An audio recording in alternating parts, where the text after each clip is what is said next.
Is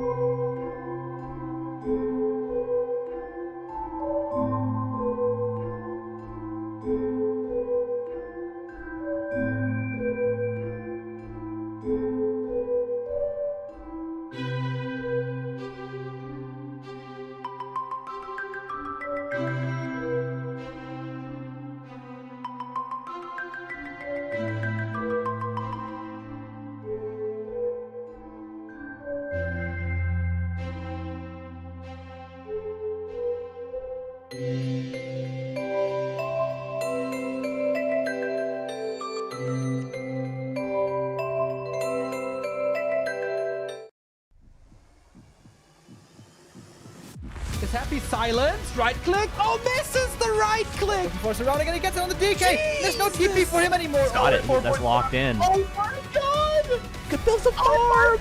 This is not a fight that Kiwikaki can win here in the upper right. Can he win it somewhere else? Oh, but this is a moon. Does he have enough damage? Did he miscalculate this? No way! Are you serious? Tunnel dead. Right click, Happy. How can you save this DK? You have no resources for a potion. Trying to nuke. Doesn't work. Step out. Funny composition, not the right one by Johnny Cage. Stormbolt. Oh, the priest go. Perfect shockwave. You don't have much time. Shockwave. Here we go. One more right click. Lin. Guagua. Oh!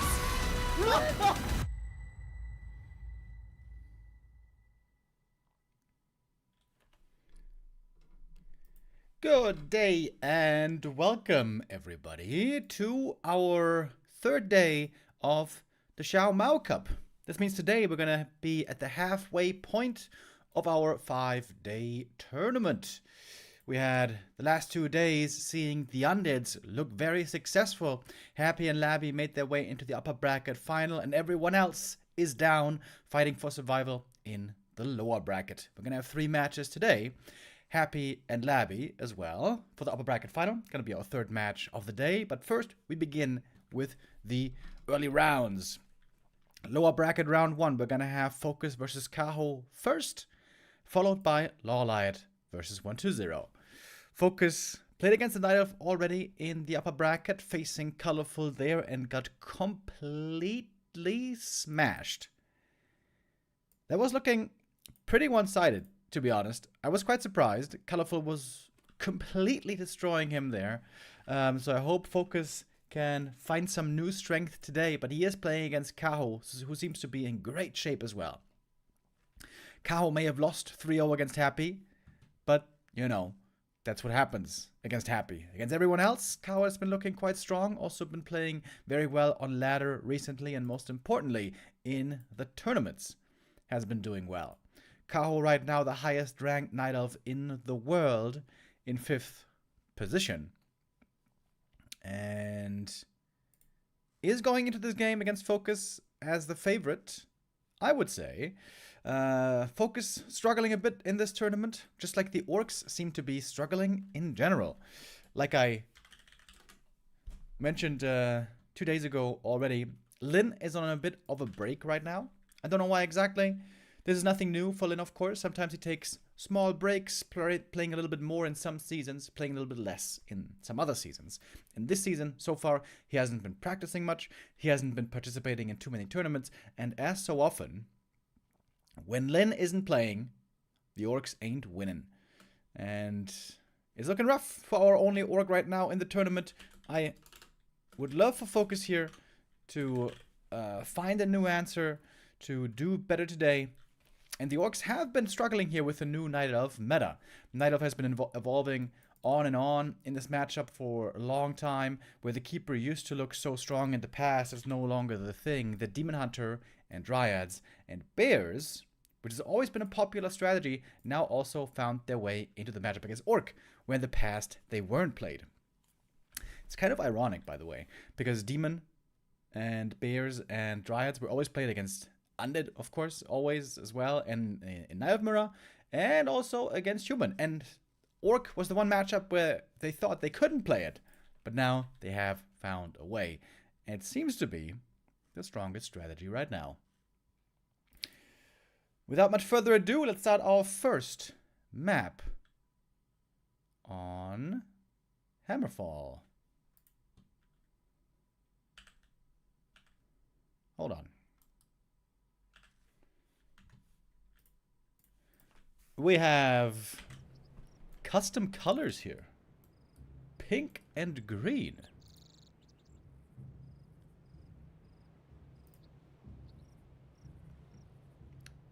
That's new.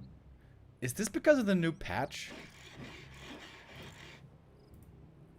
Yesterday a new patch came out. It was supposed to improve performance, and indeed it seemed to improve the FPS issue for a lot of users. Unfortunately, Mac support has now been destroyed, which they're trying to fix again, I think. Okay. Man, this looks so unusual, having different colors. Green is kind of difficult to spot on the minimap, but okay, here we...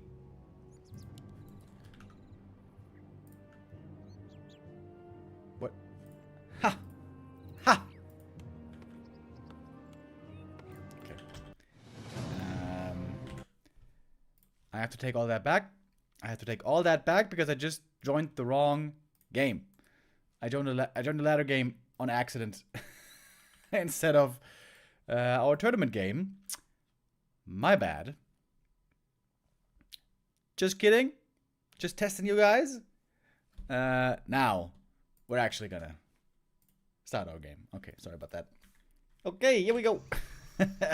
And there we go. Now we are yellow and blue again. That is more what we're used to. Kaho switch to orc, guys. Not yet. Kaho, who has been practicing more than almost anybody else over the last few years, first was known to us like 3 or 4 years ago as a very diligent ladder player, and it took him a lot of practice, tons of games, thousands and thousands of them, to reach the peak performance. And now he is on world-class level. Like I said, against Happy 2 days ago, he was kind of stomped, where against the new Fast Expo play, he didn't have the perfect answer. So they're sitting in the same boat, basically. Both lost their first upper bracket match with 3-0, now facing each other. I would say FoCuS was struggling quite a bit more, though. It's the keeper, by the way. Return to the keeper. At the moment, it seems to be all about Demon Hunter and Dryads and Bears, like I said earlier. But this map has always been amazing for keeper. You can creep the natural, so easy. Go for hunts, expansion, so easy. Difficult for the orc to prevent on this map.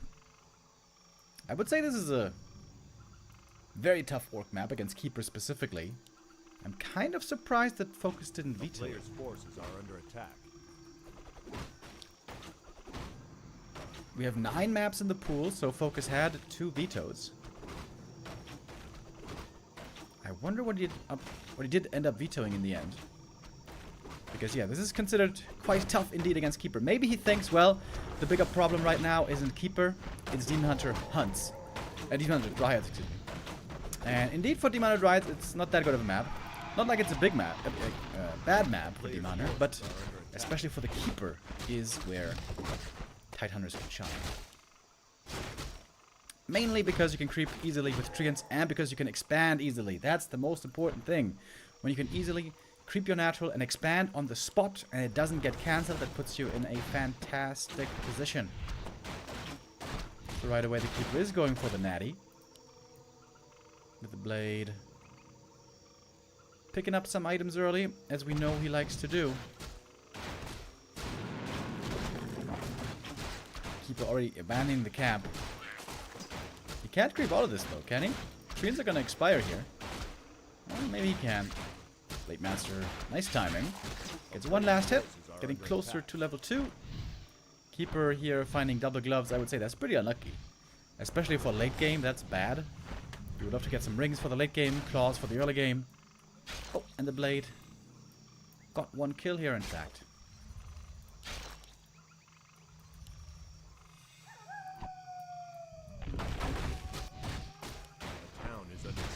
expansion. There we go. That's what the keeper loves to see.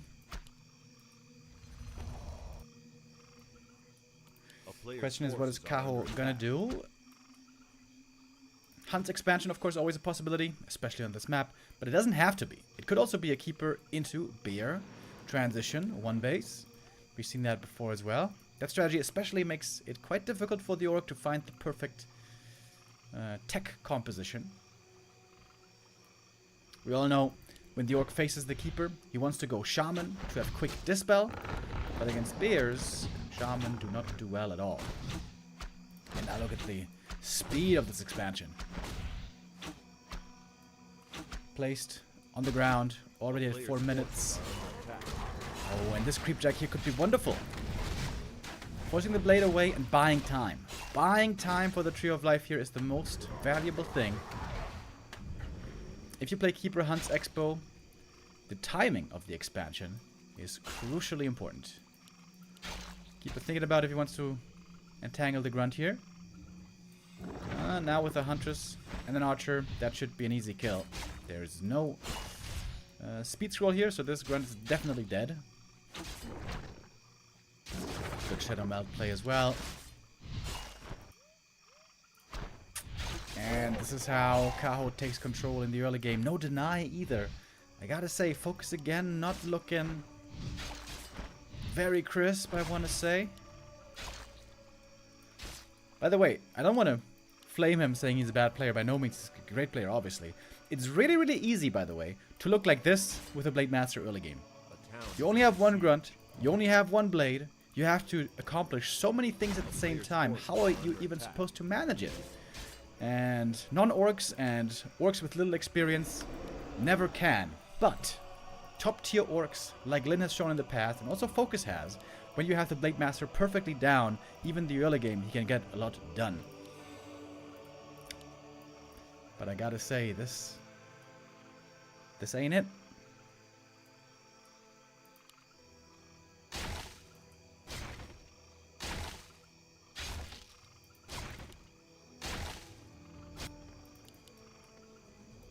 Thank you, Saul Aitman, with the resub.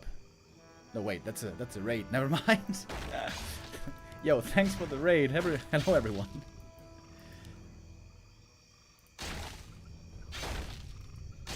Blade Master has good items, at least. Putting some decent damage on the Tree of Life. The Entangled is being delayed. Shadowhunter, though, caught right away with the Ensnare. If you lose him to the Surround, that would be very painful. Waiting for the Ensnare cooldown. Counter Surround, kind of. But not really. Shadow is dead. Of course, all that normal damage. Quite dangerous.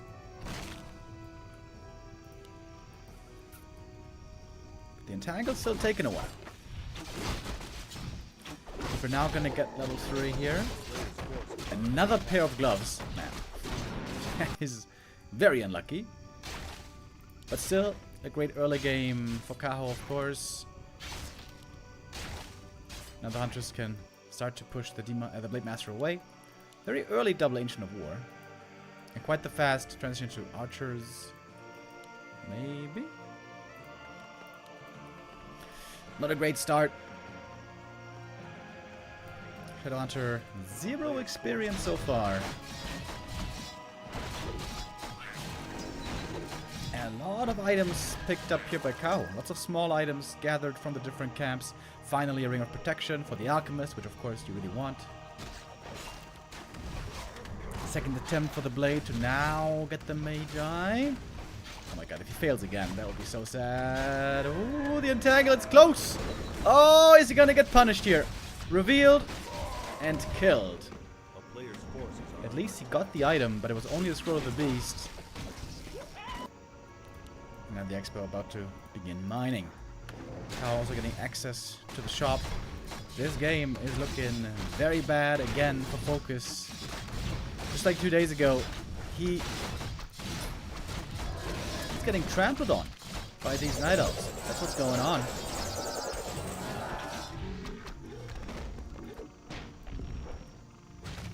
We had a little window. We had a little window of like a year, maybe that's more than a little window, where the orcs seem to be doing really good against the Night Elves.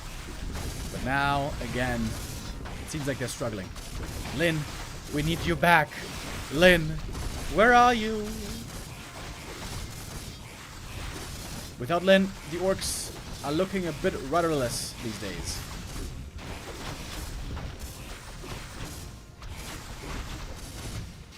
FoCuS is the only orc in this tournament. If he's eliminated today, the Horde will be vanquished. In this tournament at least.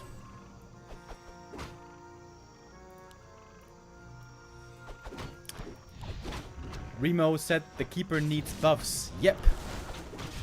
And I stand by that statement. This is the perfect keeper map. This is why the keeper is looking so good here, in my opinion. On most maps, I think keeper is not really playable these days, because he is indeed quite weak. Scroll the Beast actually being quite helpful here. Lots of bonus damage, no wisps for the Diesel. Ooh, 6 save. Alright, maybe FoCuS can make something work here. He has the counter expo coming up. If this one finishes, this game is still very much playable. That's the big downside of Keeper Alchemist, of course. You will fall off heavily as far as heroes go, the longer the game goes, unlike the Orc. Demon Hunter is always a great late game hero. Keeper of the Grove not so much. Forced to TP away, and now FoCuS gets access to the shop. Kaho, of course, with a lot more gold, however. Oh, wait. He got tier 3 already. What? That was crazy fast. What? 10 minutes? A player's forces are under attack. That wasn't the way this was played a couple months ago, before the Demon Hunter took over. Okay, that's of course big upgrades coming his way soon. So he skipped on early upgrades, as you can see here. Hunt on 0-0. Kaho rather went for quick tier 3, and now gonna be going for the big tier 3 upgrades. Wound bracers found here pretty bad. In fact, useless, but will be sold.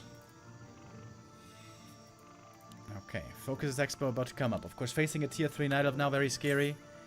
If FoCuS can somehow hold on, though, and get a hero level lead, and maybe a little supply lead, there's a chance still. It's a lot of ifs and maybes.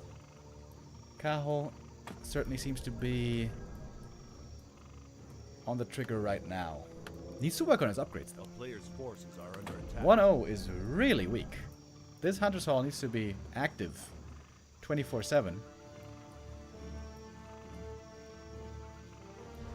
Marksmanship archers, of course, very strong with Potom. Double Orb of Venom should also soon be available. So it's not like this Night Elf army is lacking in damage if the archers can survive. Archers are also great at taking out the Serpent. It's something that the Hunts don't do so well.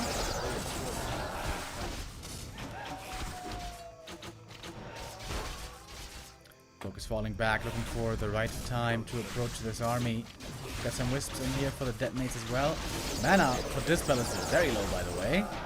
Entangle and Treants could be quite strong. Blade charging into the back, trying to take on the archers. Got double potions. Heal pot. And invuln pots needed right away. Wait, no. Invuln pot he still had, of course.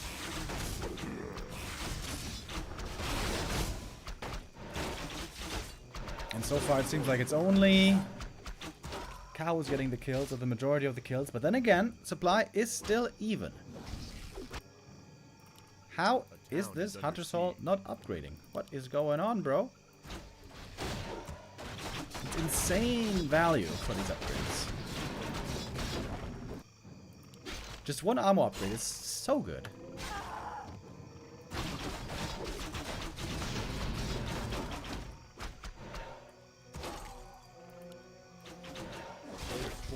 Mix of hunts and archers.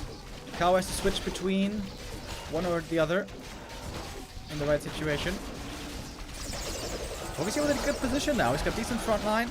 Blade Master's doing some good damage. We got a Wyvern in as well for piercing. Ooh, Blade now in trouble though. Must have an invuln. And indeed he does. Alchemist is gonna fall Shadow Hunter at the same time in trouble as well. Second invul needed. With that, he survives. Both the Orc heroes now extremely hurt. And no easy ways of healing. Despite the Alchemist loss here, Kaho can keep fighting. Level 2 bottom now. He's got the Owl Scout. Bro, how? There we go. Please, get some upgrades, man. Those upgrades are so good, I promise.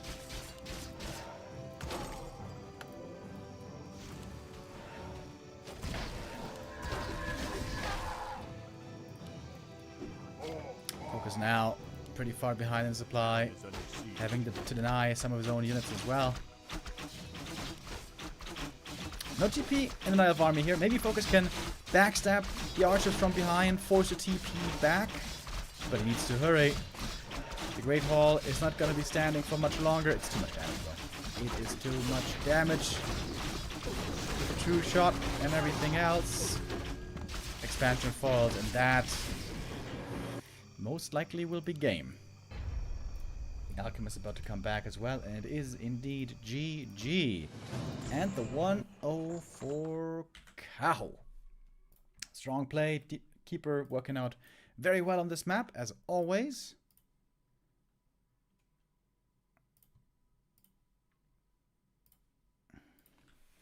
I think this was pretty uninspired, though, by FoCuS.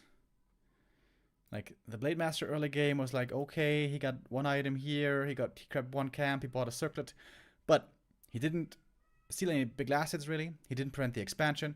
He didn't go for Mirror Image to cancel it. He didn't go for a fast level 2. And he lost the Grunt.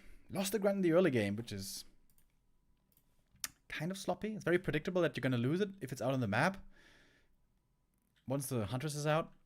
So that was not the greatest.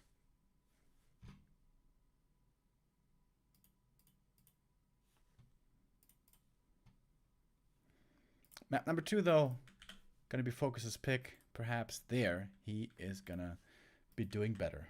I would expect so. Oh, Taker as well came in with the raid earlier, by the way. Thank you very much.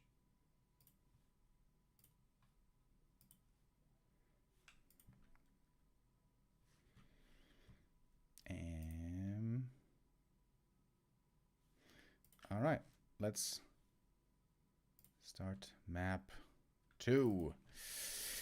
FoCuS, if you want to keep the Orc hope alive in this tournament, you got to score now, man. You don't want to go down 0-2. Northern Isles was normally always considered a good map for Orc, especially against Keeper. I think it's amazing. So, if Kaho plays Keeper here, I think FoCuS has a really good shot. If he's got a good early game laid out as well with the Blade Master. But since this is a tough Keeper map, a Demon Hunter here might be very, very likely. Ooh, Kaho taking a bit of a risk. Going for the Tuskar camp early. If this is scouted and harassed, this could be very painful.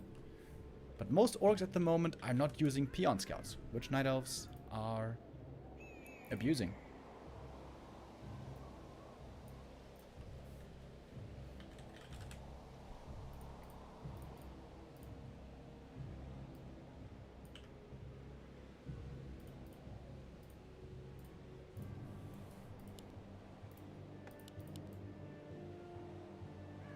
Oh, this could be a Blade Master fast shop. Oh, it is!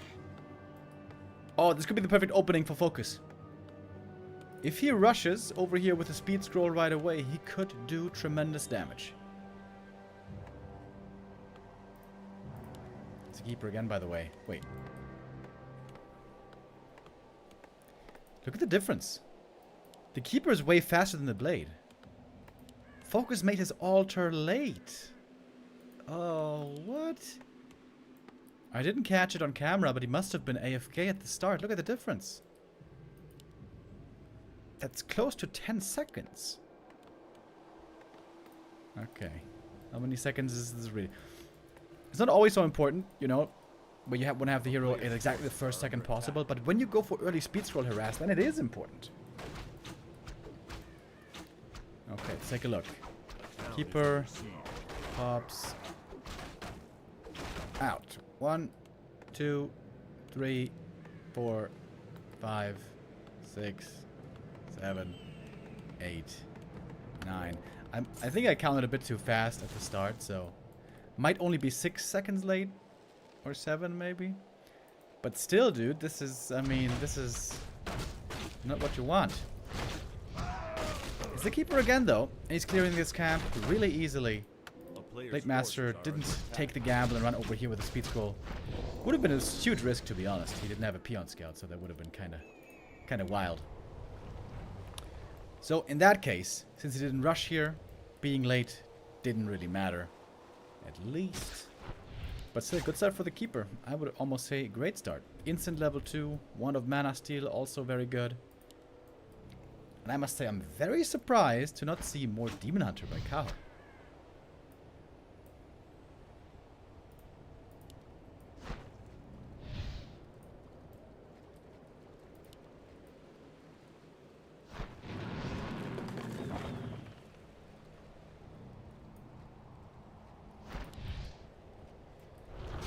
Oh, it just occurred to me that I could have used the counter as well to count the seconds.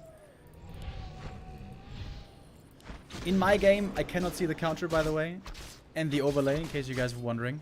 I can only see the overlay if I glance over at the OBS on the other monitor. One last hit steal here as well. The goal for FoCuS will be to stop level 3 keeper for as long as possible. And the expansion again, man. This is not at all the Nihilist meta that we've been seeing over the last few weeks. Catching me by surprise. Maybe also catching FoCuS by surprise. Is he gonna use the Wand of Mana Steal? Not yet.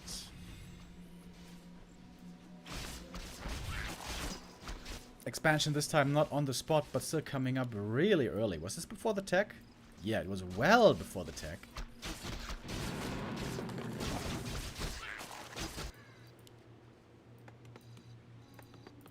Now we got the grunts starting to come out.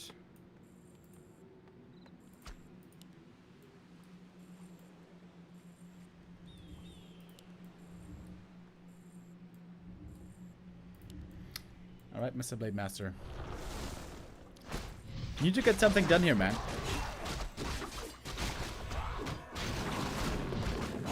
Alright. Gets 1 kill. He has the dust for reveal. That's a good creep jack. Catching that out of here. Creeping this camp with only few forces. More hunts would be needed to creep this easily. Moonwell coming up, so more hunts can be made soon.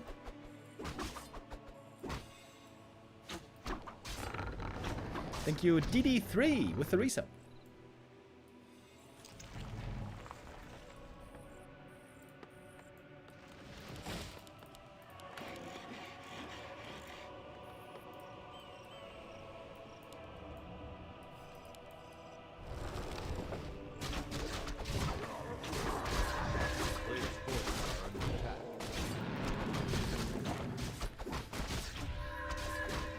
Crystal Ball here revealing the Blade Master with ease. Oh, he's going for the big play.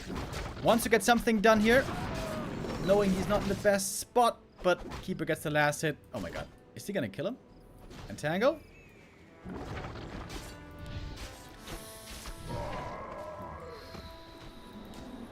Dude, this looks like early Keeper days. You know what I mean? Like... this looks like 2017 Keeper days, before orcs knew how to deal with the Keeper. FoCuS, you... I don't know what's up, but this... you've been... well, struggling to say the least. This is not the best play against Keeper, I gotta say.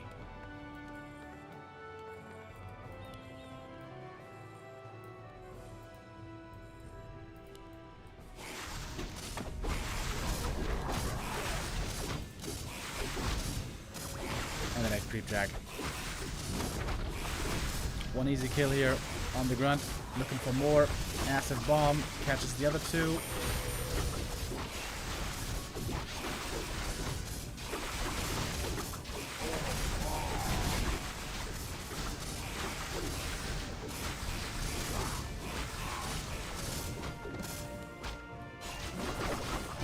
Blade Master here, taking a lot of damage again. This time, though, it should be able to get away. Right? Close there as well.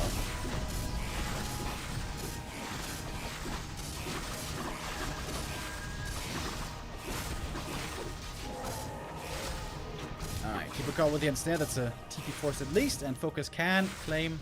Wait, he's leaving behind the Alchemist. Whoa, big risk by Kaho, leaving his second hero behind here with the Huntress.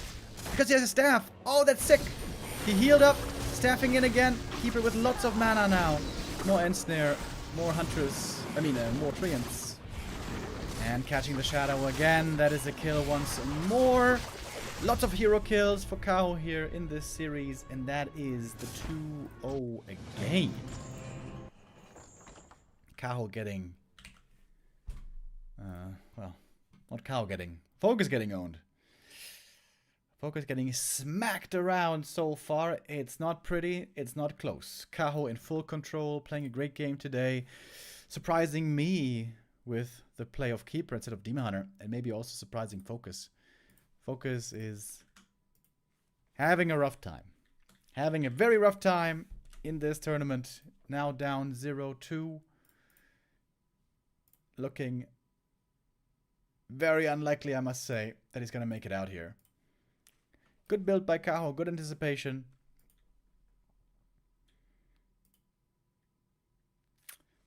I cannot say the same for FoCuS.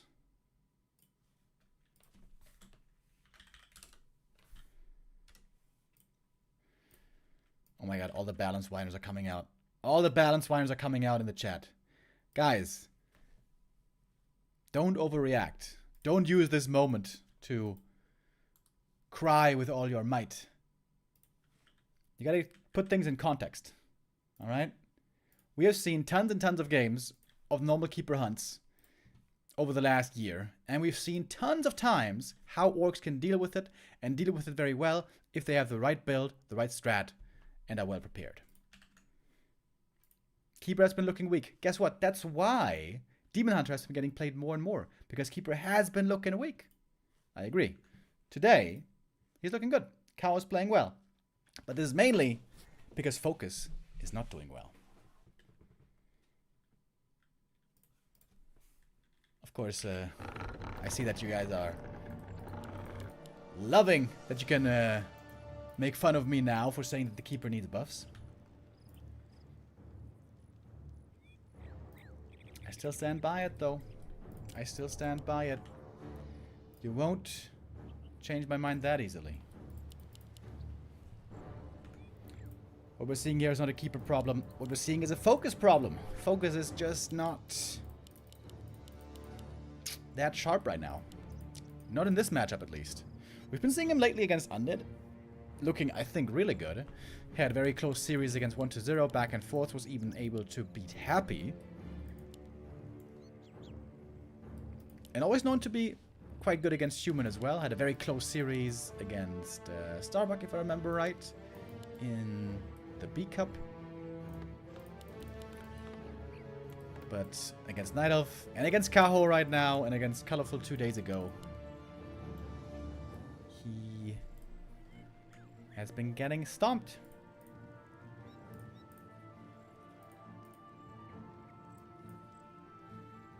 Finally, it is the Keeper, by the way. The Demon Hunter. Very understandable on this map. This map is indeed quite bad for Keeper and quite good for Demon. The reason is all about creeping. Reaching level 2 for the Keeper is a crucial point in the game, as for most heroes. And reaching level 2 on this map isn't that easy, because there's lots of piercing damage. The early game camps aren't even that easy, to be honest, if the blade comes to harass.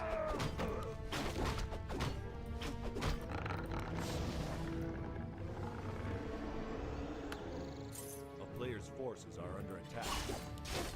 Kaho wants to get level 2 quickly here, creeping the second camp with Immolation. He knows that most orcs want to creep this camp here if they can, but FoCuS actually gets past it and is looking for the creep jack. Has the opportunity now to steal the last hits and get all the experience. And that is level 2 successfully prevented. Good start here for FoCuS at the very beginning. gonna use the Windwalk to get this one as well. Well done. Well done, FoCuS. There we go. That's the FoCuS I want to see.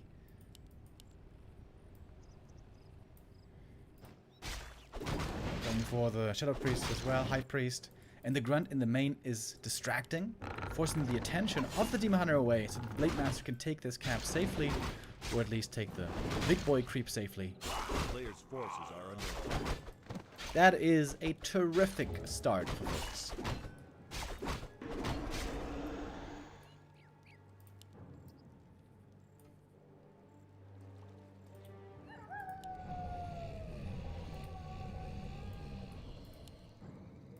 Super close with the last hits here, by the way. If the blade, if the Demon Hunter had claws of attack, would have gotten the level 2 here, I guess. But there we go. It's the blade getting level 2 first. Oh, and arriving in time to find the Night Elf creeping here. This is an outstanding early game, to be honest. This is really, really, really strong. FoCuS. Finally back to... We know what he's capable of.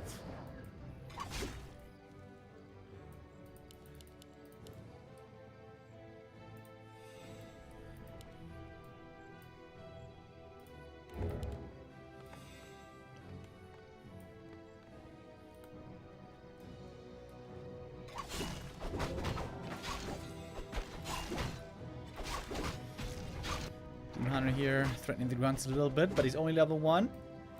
Cannot take on these beefy boys all by himself. Trying to creep the Merc camp here. Quick level 2 is available from the Mod Golem. Oh, but Blade Master Illusion scaring Kaho away, and Kaho, how different he is looking here on this map.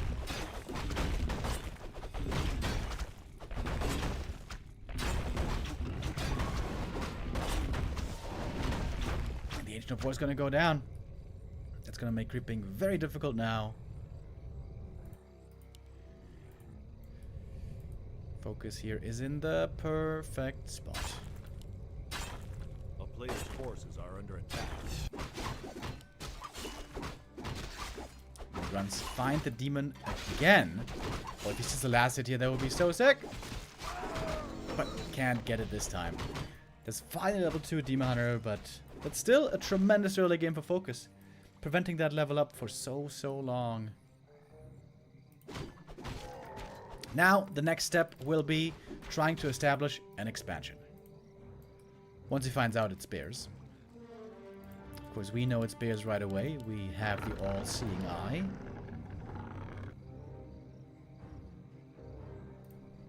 You can't quite be sure if it's bears right away. Some Night Elves also sometimes like to be very aggressive on tier 2 with mass Dryads first. And try to fight early before going for the late game tech. Oh, Blade could perhaps get a canceling on the Moonwell. It's not exactly going to be an instant supply block though. Oh! Trying to ensnare, entangle, I mean, surround. Oh! Oh! Night Elf surround, classic. It is very difficult to hit that surround, to be honest. You don't have much time. Okay, that wasn't even close, though.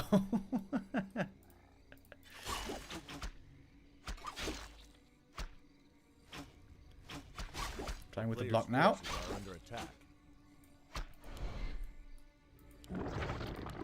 There's one more entangle. I guess he's dead. He has to try to deny himself. But it's creating so much space, man. Blade finally goes down, but I think that's well worth it. Shadow Hunter was creeping and creeping and creeping. Getting close to level 3 already. Cleared out the natural. Can perhaps try to expand now. And Kaho is finally gonna get this Merc camp. Great item for the Demon Hunter right here. Barthalat's boots.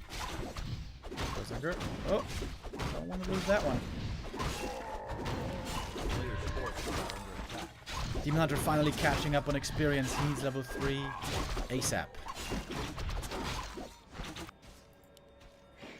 And here we get the expansion for FoCuS. Could have been a little bit faster as well, looking at the gold.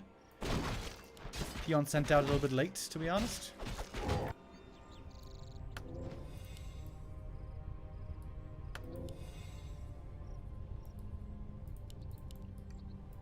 Alright, tier 3 finishing up. Bears will soon become available. Our player's forces are under attack.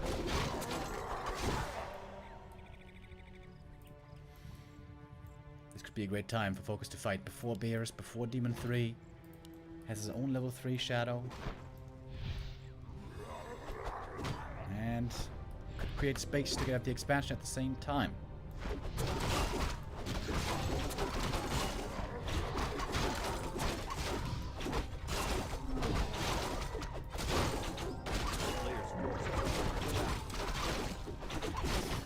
That means FoCuS gets this camp here. Gonna get a big consumable as well. Over from this camp, we saw the Book of the Dead. Wow, that is absolute garbage against Spirit Walkers.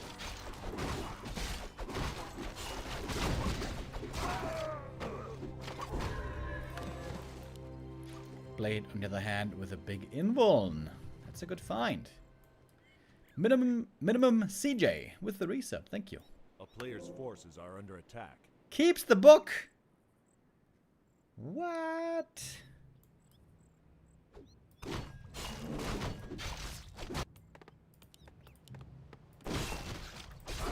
If there's no mana on the walkers, then the book is good, but that seems very unreliable.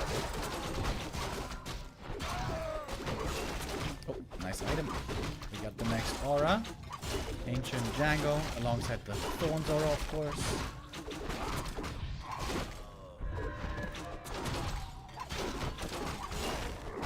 Massive Seal to get level 3. Very nice. Commander is level 2 Immolation, by the way, not Mana Burn. That is quite surprising, especially against a Shadowhunter level 3. Quick Dispel against the Hex. Kaho always on the mark with this. Ooh, the rejuve on the Ensnared Dryad. It makes that one really difficult to kill. That's nice. Level 3 on the Keeper should be the aura then.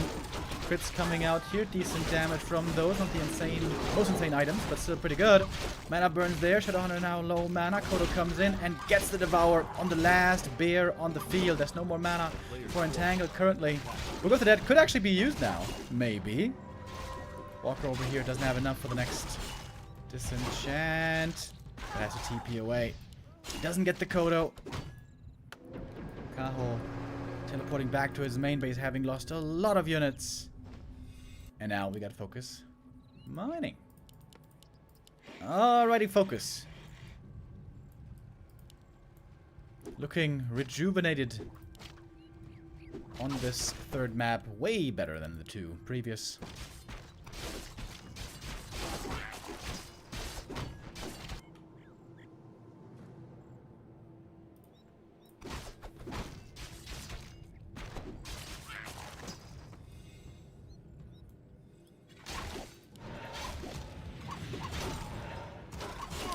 We do have double Orb Venom now.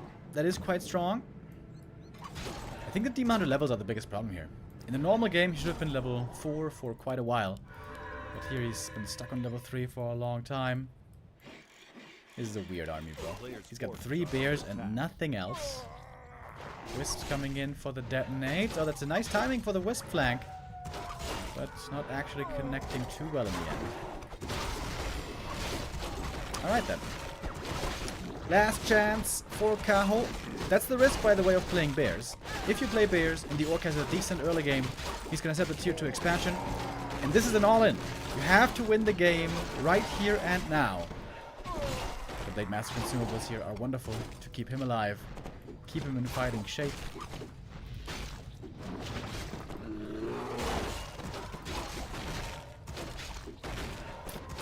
Very hurt all of a sudden.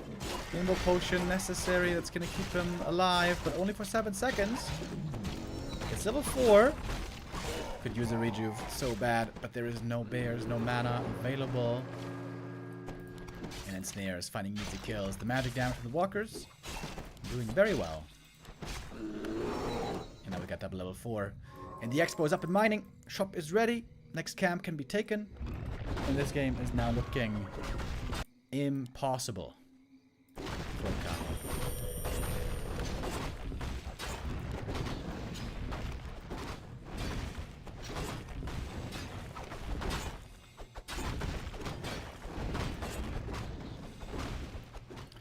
It's gonna give it one last try. Players' forces are under attack. It's taking a long time to clear this camp here, actually. Not a good item. Only rune bracers, some tomes as well for the blade. But level 5 on the shadow. That's super fast. He had such a great mid-game because the blade was distracting for so long. Shadow could creep incredibly much. And level 3 heal wave is pretty good. Wisps getting rid of the mirage here quickly. Blade, though, whee! I was worried a bit. Invul potion here gonna save him. The big heal and the big invul have been insanely good here to help the Blade Master.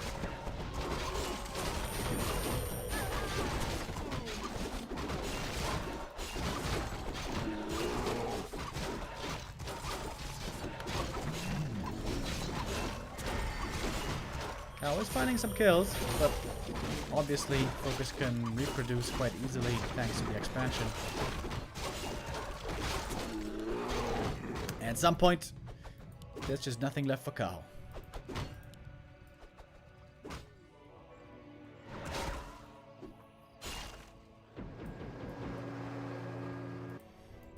Once again, retreating back home, trying to find yet one more second wind.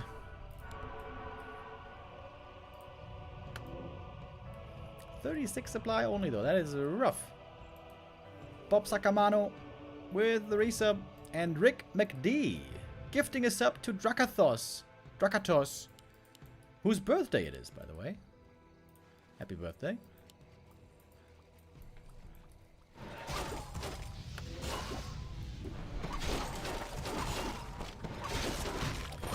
Alright, time to close it out.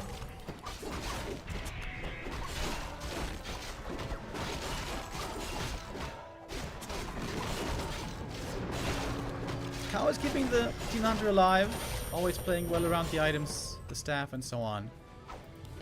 But it's a lot of bears going down, man. We've seen a massacre against the Fuzzy Wuzzies.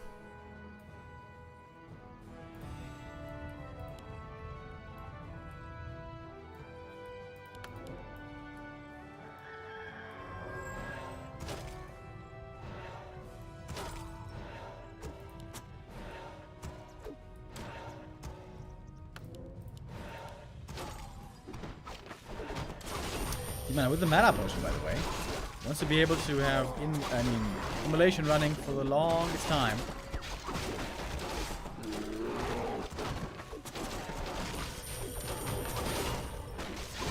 It looks like Kaho almost has a chance, but every time he runs in here, there's so many bears going down.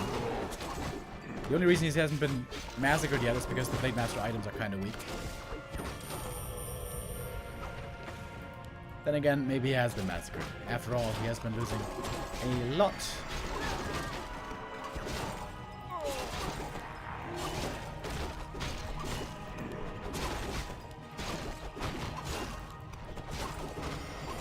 Now, close to level 5 as it turns out. This all comes back to the early game, of course, where he had a terrible start. Was far behind tempo.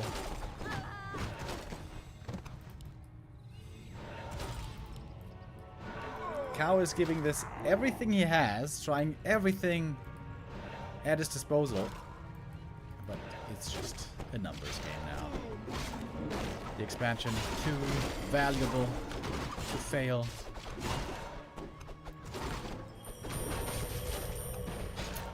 The level 3 heal wave, absolutely insane. I wonder if the Warcraft API can also show how much healing was done. That'll be a kind of cool stat on healers. Alright, there we go. Demonic goes down. Finally, FoCuS is able to close it out. That one, of course, we saw coming a mile away.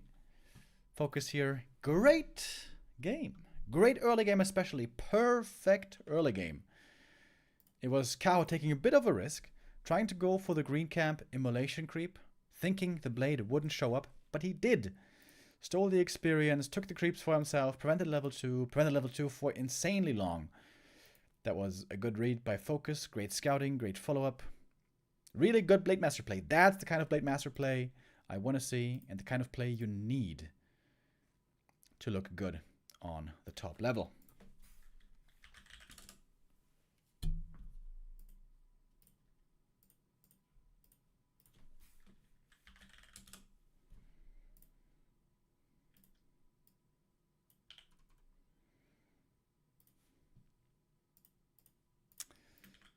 Alrighty, with that, we go to map number 4. Kaho's pick now.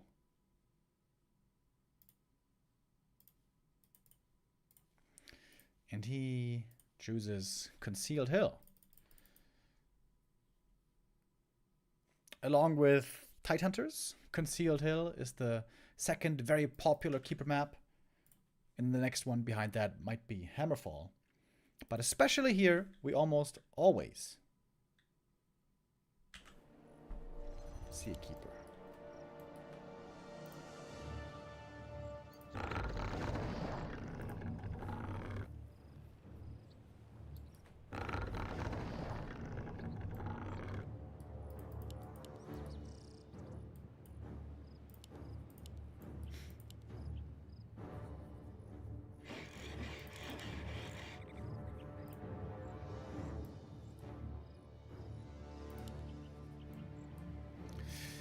Anything but a Blade Master would be shocking. The Farseer experiments seem to be over. We have settled on Blade Master once more in this matchup.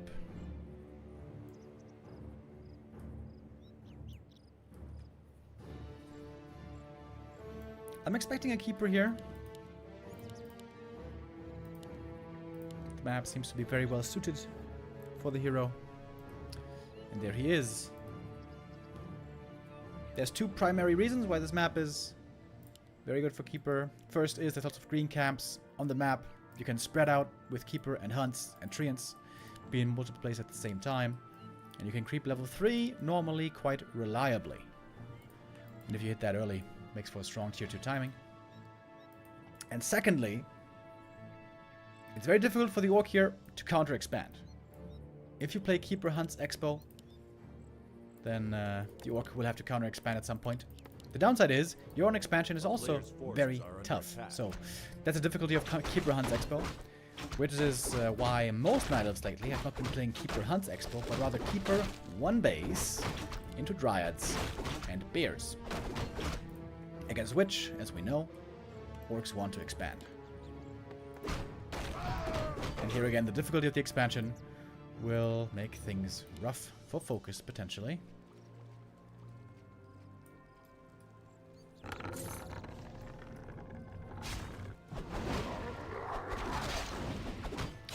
Laby with shop creep. Keeper not going to interfere. He's creeping on his own side of the map, taking 2 camps right away, looking for that fast level 2, which he will receive. Good Whiff Scout, confirming his suspicions. FoCuS not creeping the full camp. He's a little afraid that the keeper might show up to ruin his day.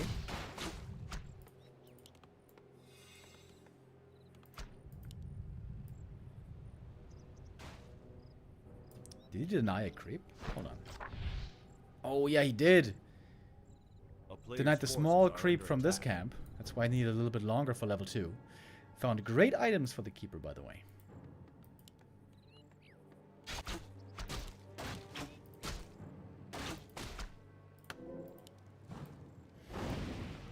Aggressive keeper play. On level 2 already. Not focused just yet on his own creeping too much. It is a Huntress build. Both options are available. Expansion or one base into Dryad Bears.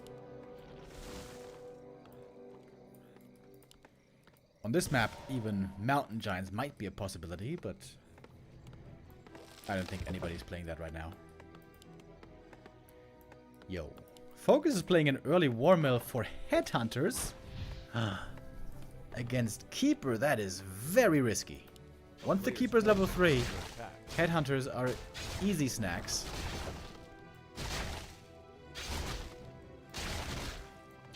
But that level 3 is still pretty far away.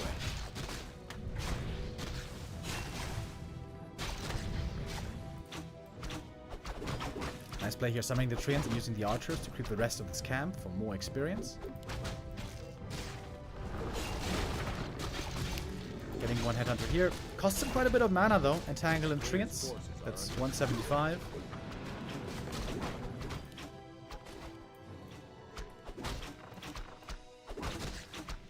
This is pretty cool here with the archers, I gotta say. And now the treants could perhaps even creep the rest of the green camp.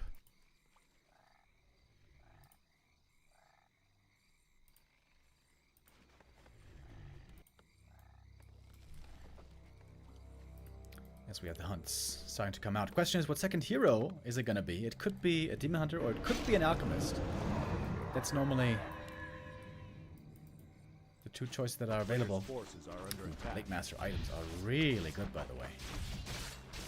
Well, Keeper trying to keep the Blade's attention so that his units can creep the green camp here and again getting closer to 3.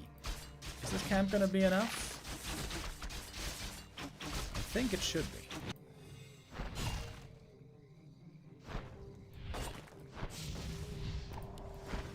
Demon second is, and that's level 3. Perfectly on the dot. Getting that headhunter kill here was very important to get him to level 3. And that's kind of the classic concealed hill early game. Almost impossible to prevent Keeper 3.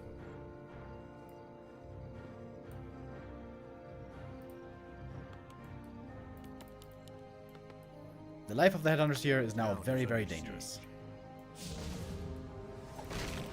Blade in the main base. Getting a shot cancel again. Demoner was... Oh, Demoner was cancelled. He was trying to go for a fake Demoner. That's why we're gonna go Alchemist, Mass, Dryads now, as it looks. Oh. A player's forces are under attack. The shadow. Blade. Great items to go for the cancel. And he gets it! Thanks to the claws of attack. Able to get the Ancient of Lore. And this is gonna mess with Dryad timings now super heavily.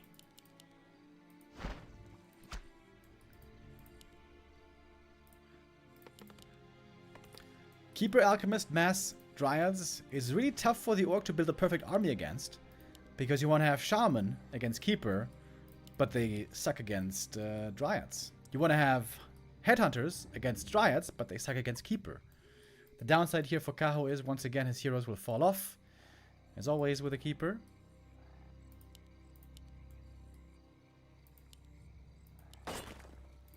Blade Master here. Cosplaying as the Gardener. That's the next cancel. Being quite annoying.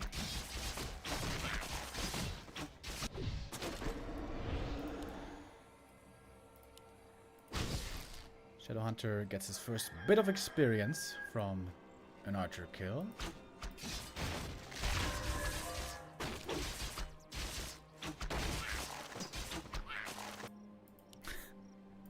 And the blade is back again. Look at him. Every time. Getting this cancel again and again. And now we got Shaman for the purge. Seems like FoCuS is in quite the good spot now. Kaho not really able to hit the timings that he was hoping for, I think.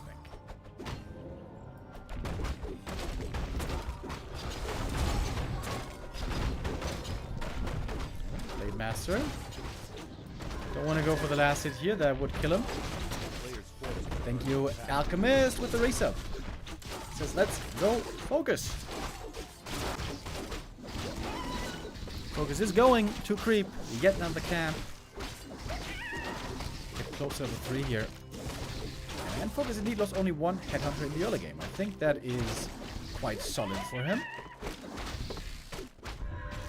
Not bad by any means. Ideally, of course, again, you want to have an expansion. That is not very possible at the moment. Shadowhunter, uh-oh, getting cornered here in the back. He has a heal scroll, though. He is ready to take the fight. Shaman, getting targeted right away. Heal wave is in. Level 2 Shadow, of course, only so far. Not yet level 3. Where's the Blade? Blade desperately lacking here at the start of the fight. Joining now with the Windwalk. Nope, never mind. Just running there normally. But level 3 was reached. We got the level 2 heal wave. We got a heal scroll still available. And this is a bloody exchange now. It's going to be a ton of units going down. More experience to both sides. And almost all the Dryads are basically dead. Same goes for the Headhunters though. Keeper has more mana. Right now trying to force the TP away from him is FoCuS with the entangle, but the Keeper is still alive, although quite hurt indeed. Raider waiting for the next entangle. Maybe nice staff to get away here. Crit. Oh, if there's a crit. Oh, if there's a crit. Oh. Ooh, that could have been dangerous.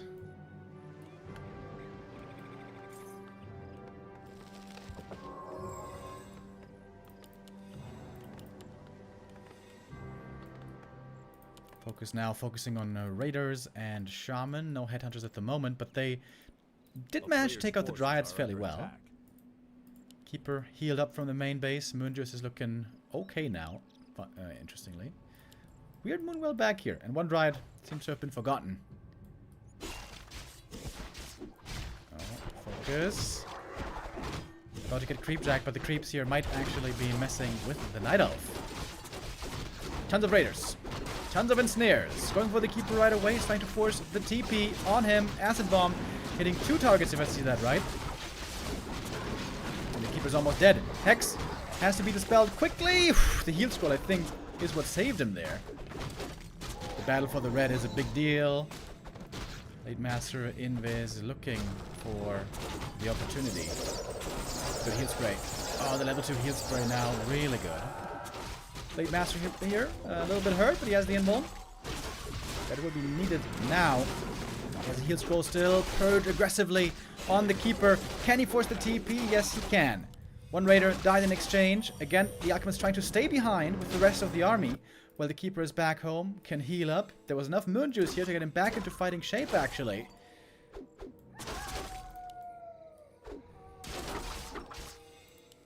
And I think it might be Kaho winning this fight in the end. Ooh, Raider, back off.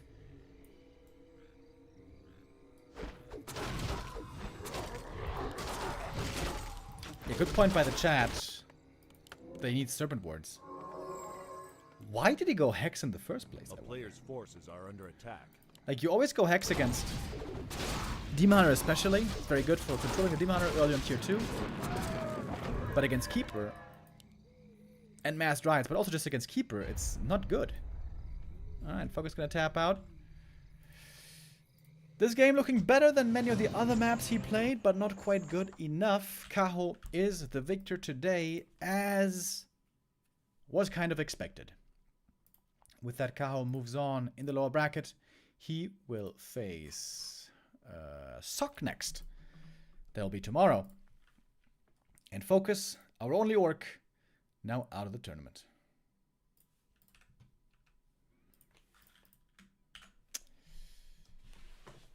And with that, the struggle of the orcs continues. Again, all the orcs cry, and certainly I cry. Lin, where are you? Lin, we need you. But he's on this tournament. We're gonna go into a little break now. Before then, we return with the next game. It's gonna be 1-0 versus Lawliet. Quick break, and then we are right back.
guys, I'm back from...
Welcome back, ladies and gentlemen. I'm not muted.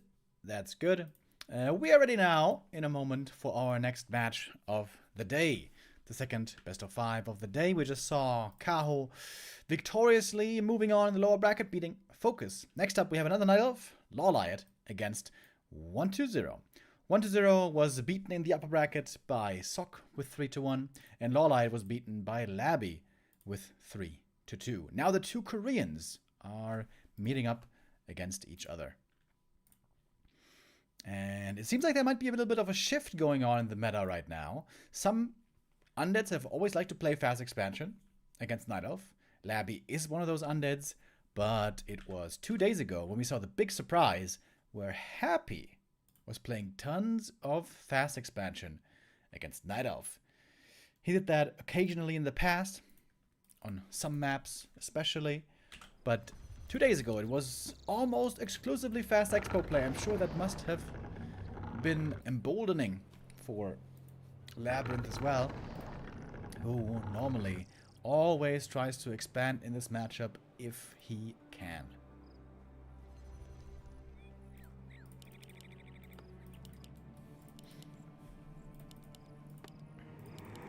Question is 1-0. Where does he stand? Where does he stand on the issue? Is he gonna try to play expansion as well? Or is he gonna stick more with one base? Of course, it comes down a lot to the map. Concealed Hill is very, very difficult for Undead to expand, so here one base play is much more likely.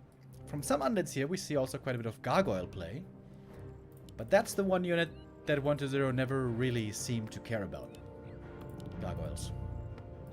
Well, I guess there's more than one. Gargoyles and Frostworms and Necromancers. I don't think I've ever seen him make a Necro or a Frostworm. I have seen him indeed make 1 or 2 Gargoyles in my lifetime, but it's very rare.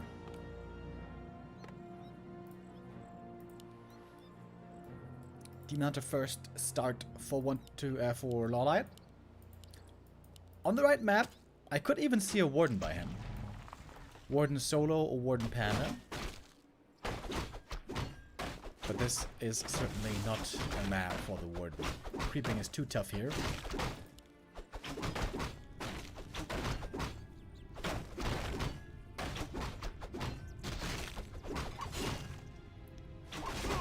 Acolyte pull does not work out. That's the first little fail of the game. And a great start for the Demon Hunter here. Ring of Protection.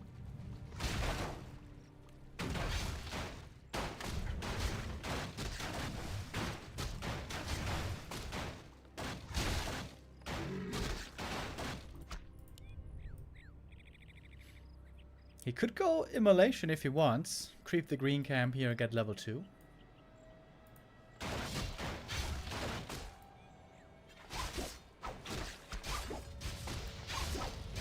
That he will do. A player's forces are under attack.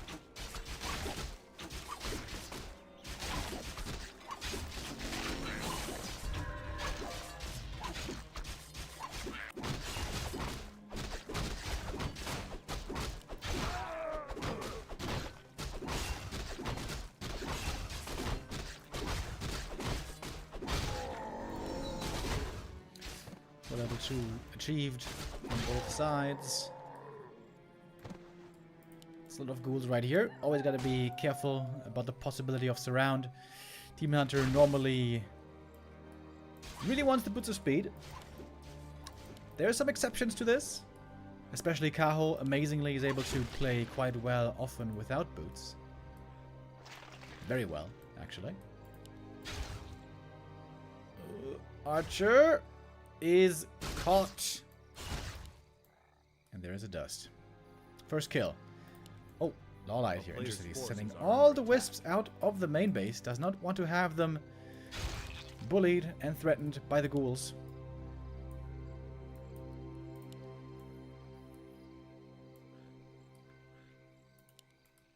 Interestingly, he's leaving 2 wisps behind. But only 2. Oh, don't want to get the next archer surrounded, but she is indeed, and there's no healing her. Simulation? Okay, there we go. Yeah, can't save her. Too much damage from all the ghouls. Locking in the ghouls now with the archers here. That's kind of cool. Demon looking for some return kills. Lost 2 archers, but might be able to kill 2 ghouls. Now in danger of getting surrounded himself. Good micro here by 1-0 as well. Sending the ghoul back home. Oh, misclick on the coil. Whoops. But ghoul still safe.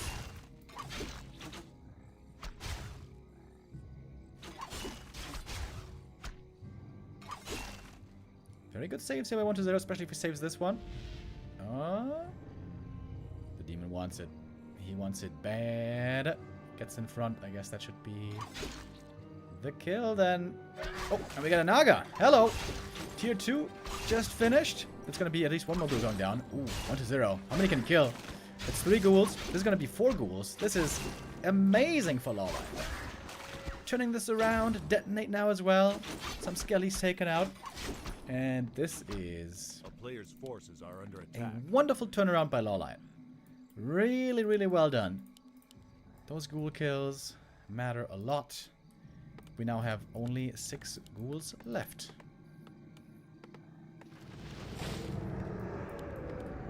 And here comes number 7. Wisps can now be sent back into the main base. It is again safe back home.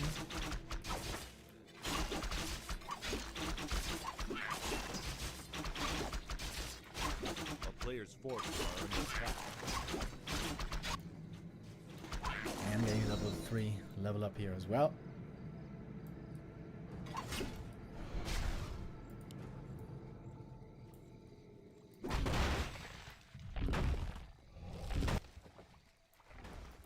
I guess this should take the Demon Hunter a lot of moon juice to heal up again. He's got 1 moon gun in the back still full. That's good. Still struggling a bit with his own mana, ironically. A player's forces are under attack.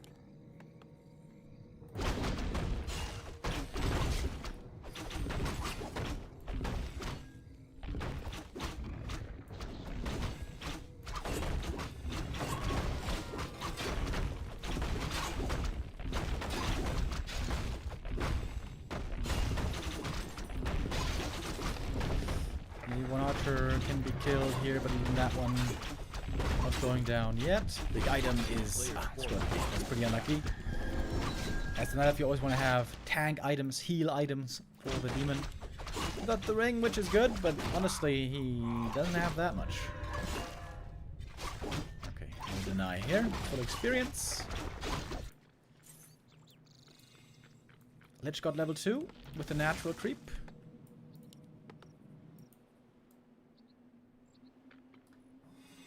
They're now going to try to get the red camp, but the demon is right there. Don't think that's going to work. And Lawliet is up by 1 level here. Bear's around the corner as well.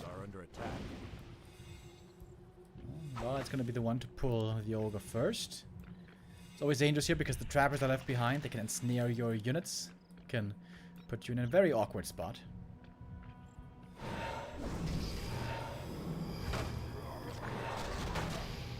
No deny, by the way, guys. I checked. When you hit F9, you can see who got the last hits. Oh, Demoner. About to be surrounded, maybe. Wiggles out for a little while.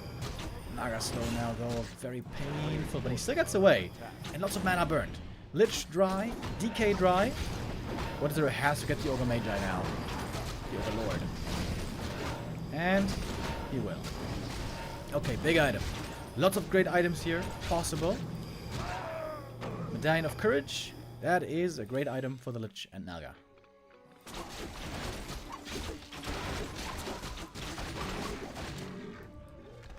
Slippers for the demon here. Also very nice.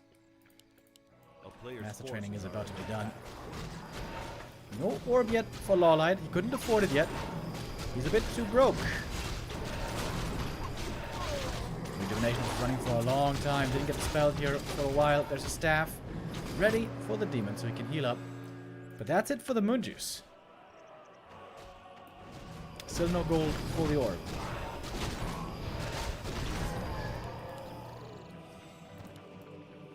We got Wellspring already. Getting a moonstone here might be a good idea. Lawliet now at 50 can afford some more items. Moonstone, please. Nope. Okay. A player's forces are under attack. Now finally we have the Orb of Venom. This is going to add in a lot more damage to the Night Elf army, and especially to the Demon Hunter. Getting focused very heavily here. Always when the demon runs in, he's getting targeted. And there's no rejuve for him, right? Or is there? Ah, this bear could rejuve him. There we go, Moonstone finally. A player's forces are under attack.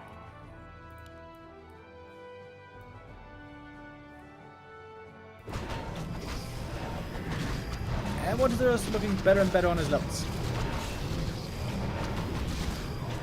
More items. He just found the Talisman of Evasion and the belt. Those are both kind of bad, to be honest. You want to have damage and mana and auras.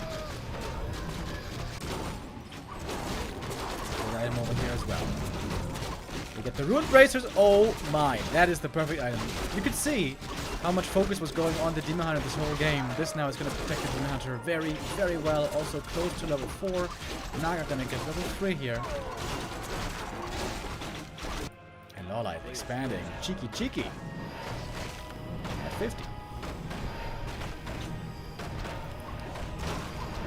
Another staff home early. Wait. Nova hitting his face. Good thing he's got those Ruined Bracers.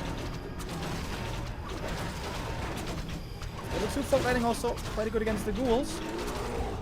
Luma running back and forth, serving as distraction most of the time to draw fire. It's the archers and the dryads so far doing the most damage. With a little bit of nice Folk Lightning coming in as well. Oh, Borrow is quite nice right now. There's no shot to get dust at the moment for Lawliet.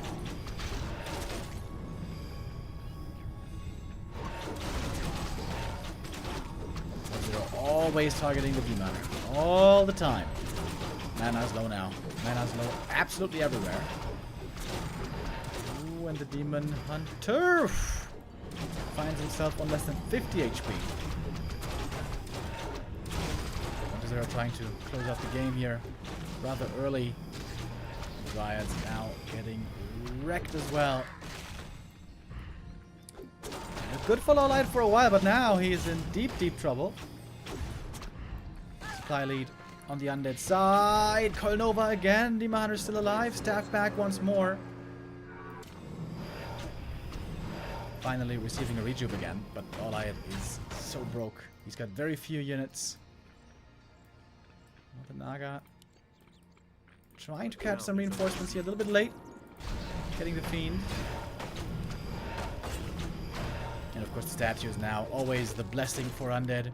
Having these statues to heal up over time. Get some bears returning from the fountain. When they get focused, they lose HP very quickly.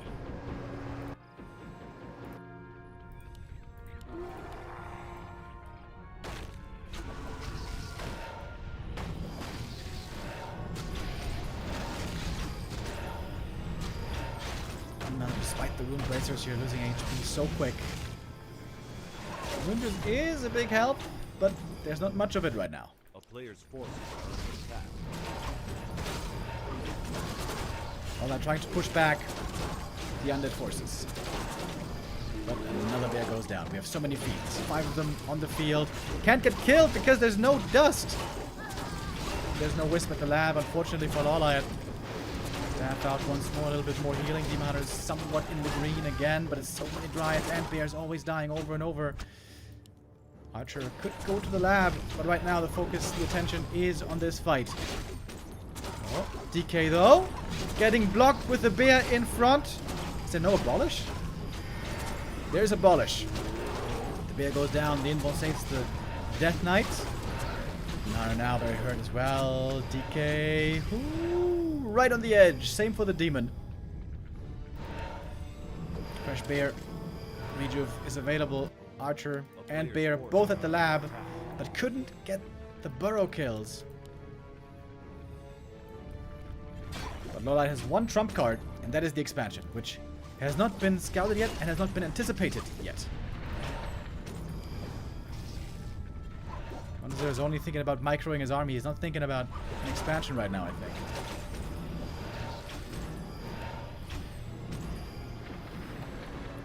Staff. Oof. The moon juice here seemed to save Lawliet. Got a lot of healing from it, crucially important. And finally gets the shop. Now he can go for clarities and a dust of appearance at long last. And a second orb. Oh. That's kind of unusual. Could also go for a second staff. Here goes down. Staff was used. Staff now on cooldown. But also, who's going down fairly quickly? Going for the Fiend kills next. There's not enough mana, unfortunately for him. Needs to be a mana burn on the DK before the coil. Oh, Lawliet, that's kind of sloppy. That could have been prevented pretty easily.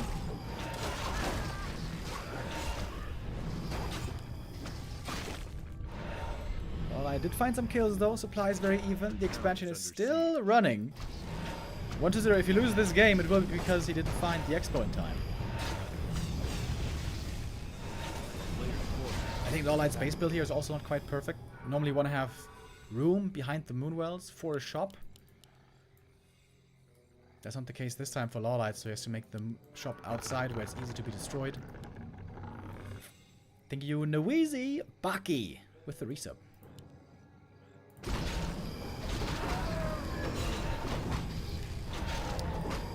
But 1-0's levels are very, very good now. 4-4-3 on the trio.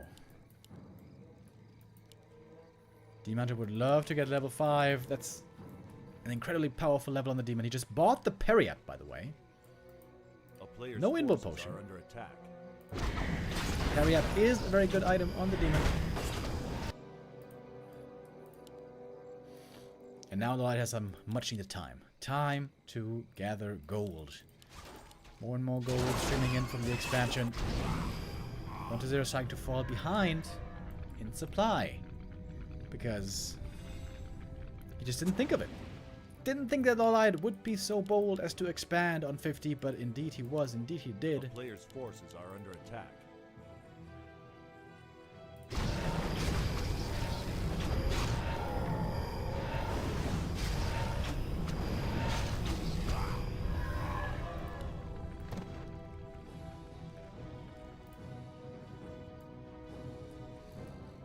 Then again, supply is even right now.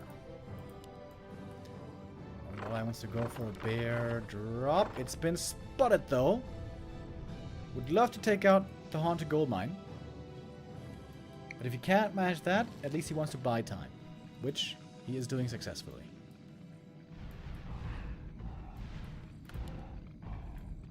If the Zeppelin gets webbed, this could be very, very dangerous. Naga has to staff and TP. TP? Oh my god. He wanted to get the Fork Lightning out. If there was a coil, she would have been dead.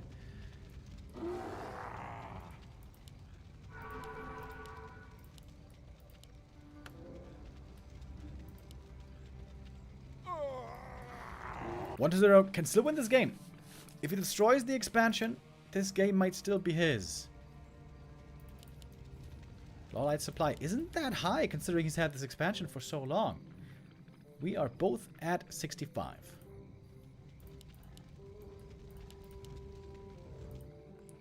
Bringing wisps for the detonates. I like that. Forces are under attack.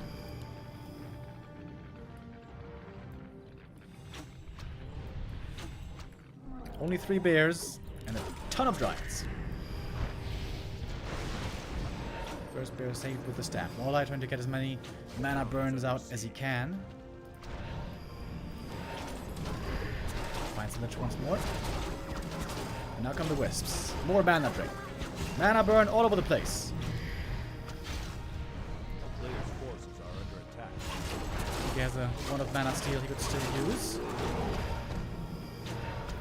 It seems like Lawliet never really has the army to properly engage. Another level up. 2 bear kills here. Naga now level 4. DK 4.5. A town is under siege. Lawliet with a valiant effort this game, with a very smart, sneaky expansion. But I think 1-0 might still have just enough. Just too much, I suppose.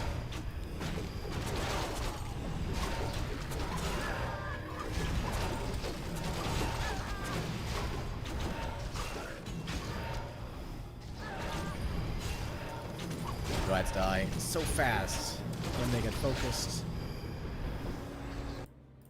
Even have an expansion now on the other side of the map. Lawliet knows.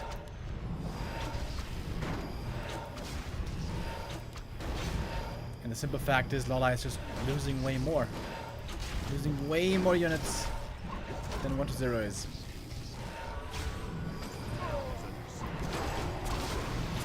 Naga in trouble right away. Potion used to save her. TP not forced yet. DK, speaking of which, has a TP as well. Almost forced to pull it. Oh, lightning here. Could be the kill against him. Lawliet all of a sudden, whoa, getting a bunch of kills with the immolation, finding another fiend in the ground. Lots of destroyers though, still very healthy. Naga used the heal scroll there, I think, to shrug off the damage from the coil. It is a strong demon hunter. Very strong with these items. Lawliet does not want to give this up yet. Level 5, as I said, level 5 always insanely good. And Lawliet managed to force the TP away. Damn! Well done, Lawliet. Almost getting the Naga kill as well. That one just barely gets away. Oh, and the bear got the cancel on the expo. But Lawliet's still down in supplies. Still he lost more than 1-0. However, 20 of that supply is bound up in these destroyers, which are not a big help against heroes or against dryads.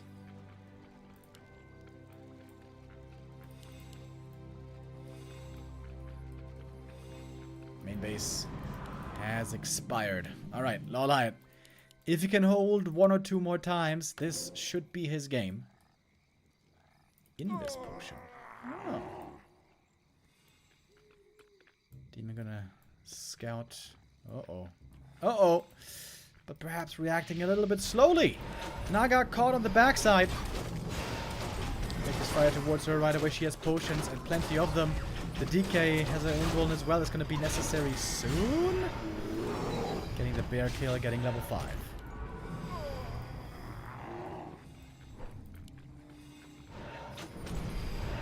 No level 5 yet on him. Players' forces are under attack. Alright, more buildings being sold. Last bit of money being used. Bunch of potions on these heroes. Almost level 5. You can smell it already. DK out of mana, but he has a potion still. And a wand of mana still. So there's a bunch of coils he can still use. Demon Hunter needs to be staffed. Naga tanking a lot of damage here. And it's nighttime. We get a lot of Moonju's regen. Thanks to the Ultra Vision. Lots of healing available there for the Demon Hunter. Which 1 kill away from level 5.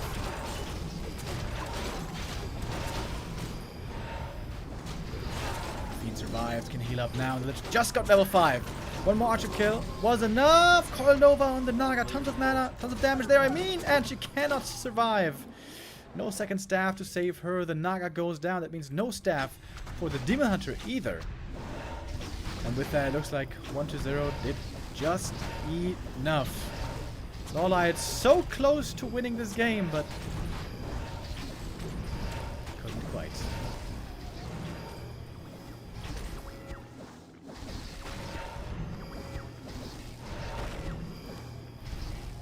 Expansion now going down.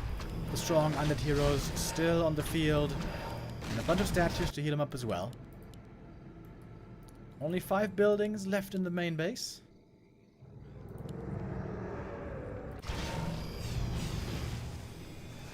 And that seems to be enough.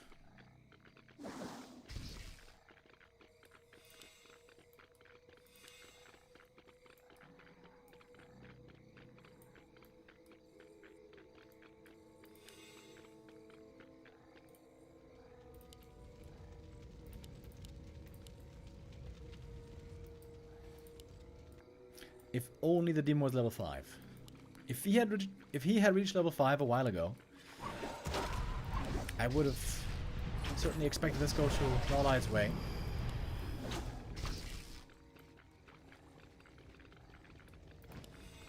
Naga's still dead for a while here.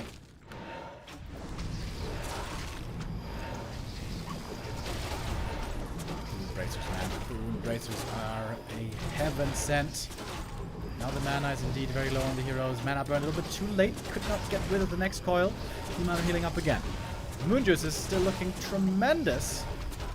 Well, not much juice in there, but it's always regenerating very well. Even the Ancients of Lore are helping out.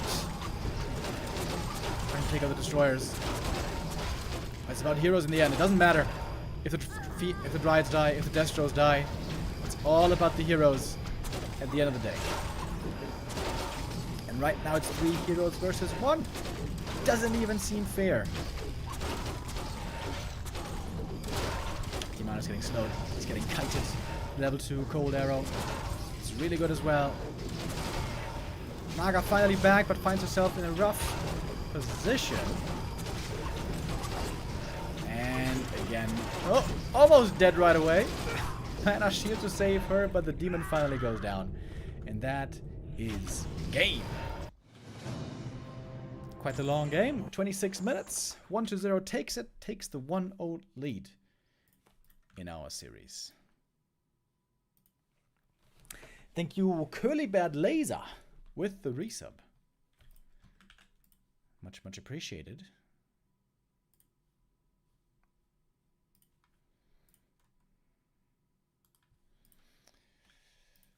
What is there? They're almost falling because he didn't find the expansion for so long.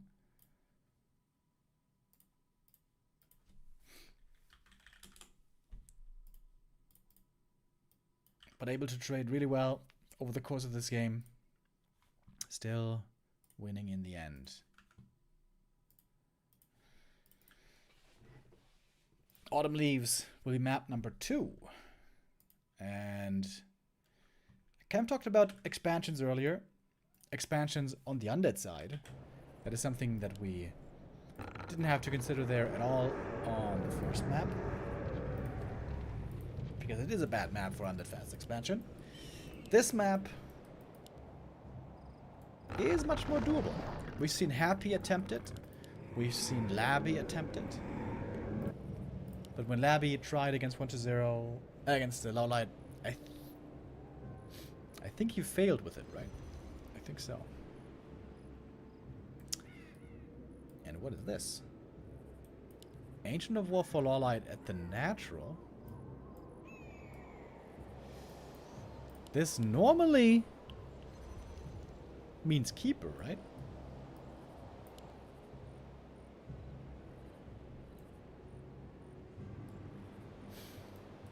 Is he really gonna play keeper first against undead? Or perhaps just still Demon Hunter? Okay, it is Demon Hunter. It's kind of a difficult early game camp, which is why I was thinking of keeper here.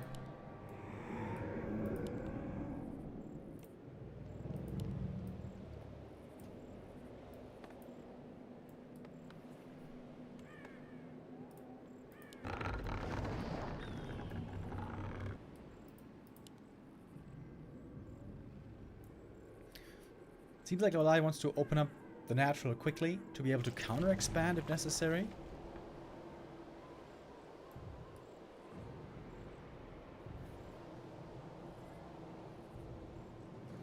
You can get very lucky from this camp, by the way, but it is very unlikely. But if you get Slippers of Agility and Tome of Agi, you get +5 Agi from this small camp, which is crazy.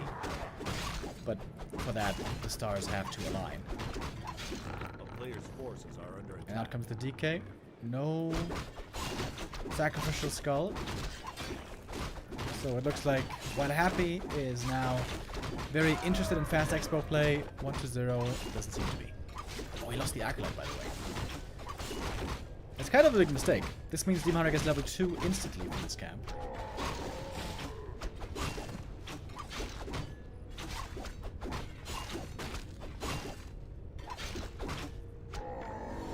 And there it is.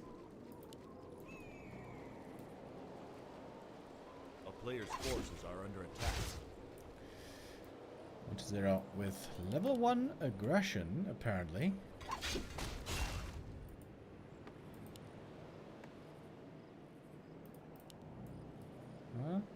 Needs a bit more lumber for the tech. Oh! Gets one wisp kill, getting closer to the level up thanks to that. Now we can tech. Lawliet has not started the tech yet. Lots of wisps in the main base that we'll be trying to save. But the ghouls don't look like that big of a threat just yet.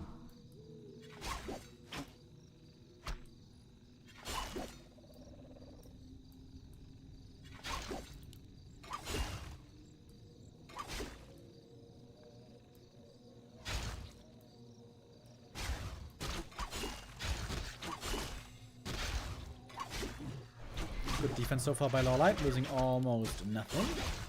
One wisp there goes down, but detonated. Town is under siege. And gets another ghoul. Back here, all the wisps are safe. This push is not looking as scary as we've seen it before by Happy. Oh, another ghoul sent into suicide. Seems like 1-0 is kind of messing up this push. A little bit. Not really getting much done here. The town is under siege. Good start for Lawliet. Very good start.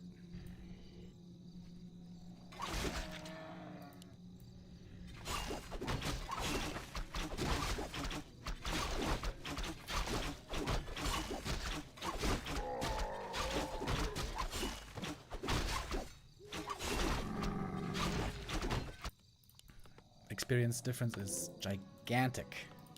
A player's forces are under attack. Demon Hunter levels make all the difference in the end. If he gets level 4 quickly, if he gets level 5 in a timely manner, he's really, really strong.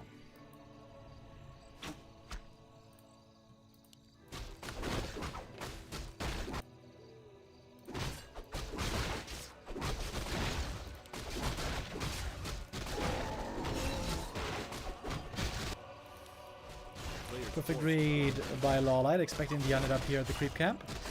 And now can come in with a level 2 burns. And there's some hurt ghouls here as well. One last hit. Goes to the DK, but Demon gets the item. Gloves of Haste. The Naga will be very well equipped later on. And another ghoul kill. That's 4 ghoul kills, I think, in the early game. Trying to surround him, but I don't know if that is the fight that you want to take.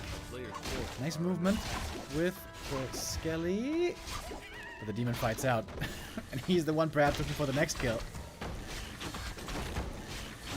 Probably with the Naga at the lab with a Shredder as well. This is...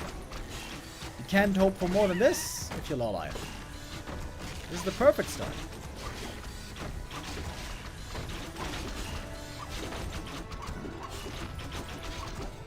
First one time as well. Hells yeah.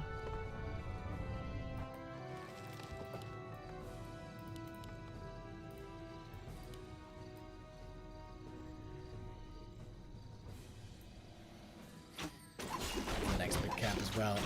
Lich still not quite out. What a difference to the first map, or at least the end of it. 1-0 will again become a lot stronger on tier 3, but that is still somewhat far away. No question that Lawliet has a huge lead here. Look at the Demon. He's close to level 4 already. We're 7 minutes in. He's about to get it.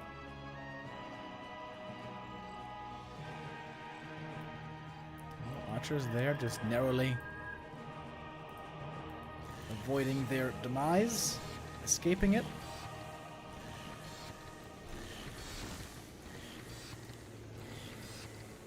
A player's forces are under attack.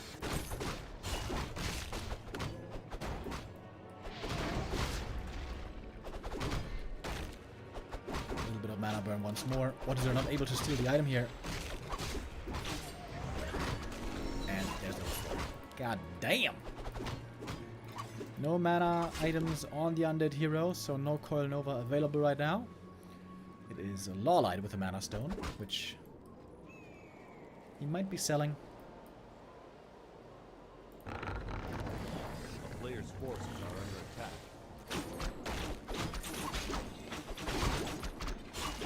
The one thing he's missing is the Ring of Protection. Would really love to get some bonus armor. Oh, and there he has it. Ring picked up. Wonderful.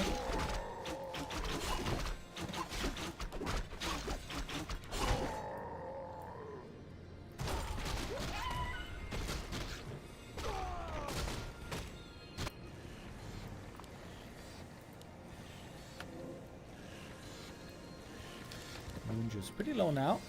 Lawliet making a lot of moon wells early. Once you get a lot of moon juice running, also again early wellspring, so there will be lots of juice indeed. It served him well on the first map, even if he didn't quite win.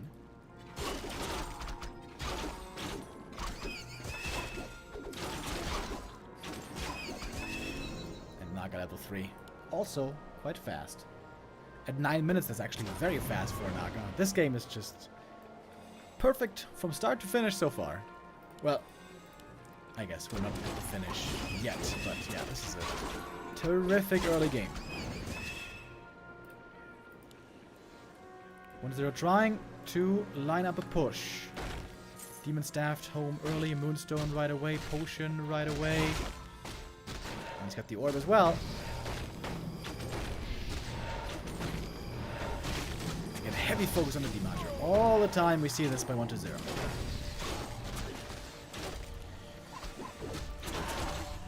Naga has 2 Fork Lightnings perhaps ready. Legion of War also helping out a bit here in this defense. Rejuvenation needs to be dispelled. Destroyer is morphed. Rejuve is in. And the Naga is dead right away. Rejuve didn't actually get dispelled. And so we come to a quick end on map number 2. Lawliet takes it, ties it up. 1-1. Took us just 10 minutes. And yeah, that was just the perfect early. Absolutely perfect. 1-0 here, looking a bit toothless. Going for that first attack and not achieving anything with it. Kind of fumbling a bit with that, I want to say. It's always risky when you go for this level 1 aggression and you don't get enough kills. You don't get level 2. When we see Happy do this, he always gets the kills. He always gets level 2. He keeps killing. He uses the coil. He heals and kills and keeps snowballing. But not everyone can do it the same way as Happy. Even 1-2-0, an undead legend, is not always perfect.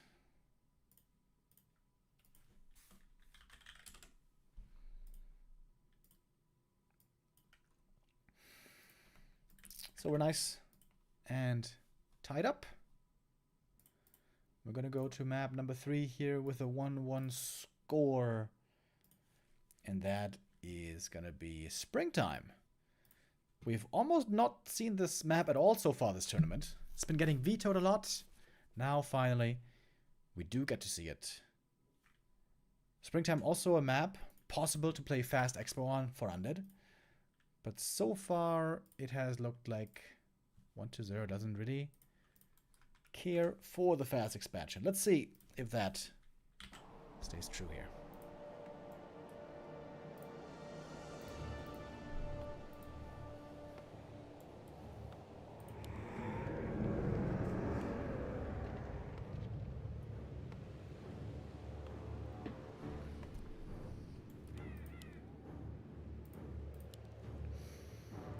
Oh, what is this? Oh, what is this?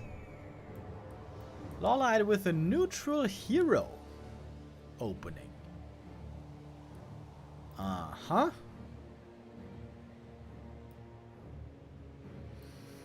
Well, well, well. Lawliet getting creative here on map 3.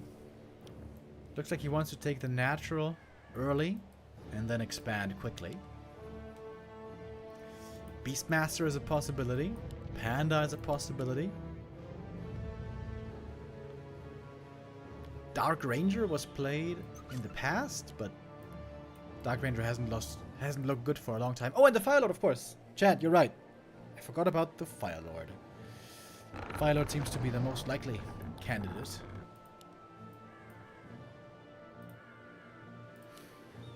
But 1-0 is going to scout this, and when he does, he can come to harass with a DK pretty easily. So how is Lawliet going to deal with that?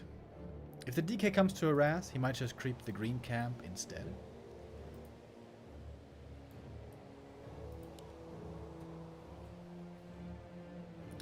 We're about to find out.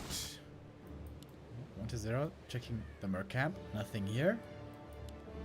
Well, and now he's wondering, what's going on here?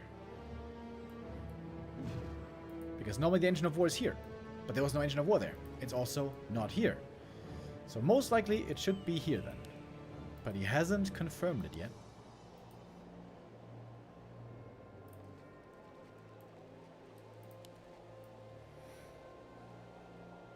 There has to play aggressively to make sure the Expo doesn't get cleared too early. It's a Panda first indeed. This is not the first time Lawliet is playing this. I've seen this by him before a number of times. Also against Happy. I think I've only seen him lose so far, but it's been really close. The key thing I took from those games was if the Panda gets level 5, he is a beast. But you need level 5. So I think it's going to be all about creeping here. Very aggressive start to the game. Attacking the Night Elf main base on level 1 already. Archers here taking some damage. Panda doesn't get the kill on the Ghoul. Panda, of course, a lot slower than the Demon Hunter, so it's difficult for him to chase for these kills. is bringing... I mean, one of those bringing tons of ghouls. 0 experience so far. Wait, it's passive first. What? What? What? Bro.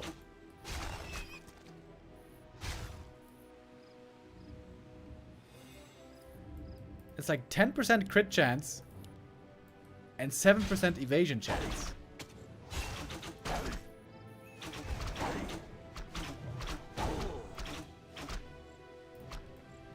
That's pretty weird. I mean, Breath of Fire is pretty damn good against ghouls, dude. What the heck? Players' forces are under attack. Baiting with the Hunter's Hall. It's still 0 experience on both sides.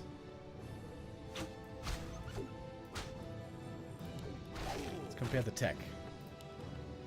And the tech is far ahead. Oh, last hit goes to the panda. There we go. First bit of experience. Gloves of Haste. With that, now we can try to crit more.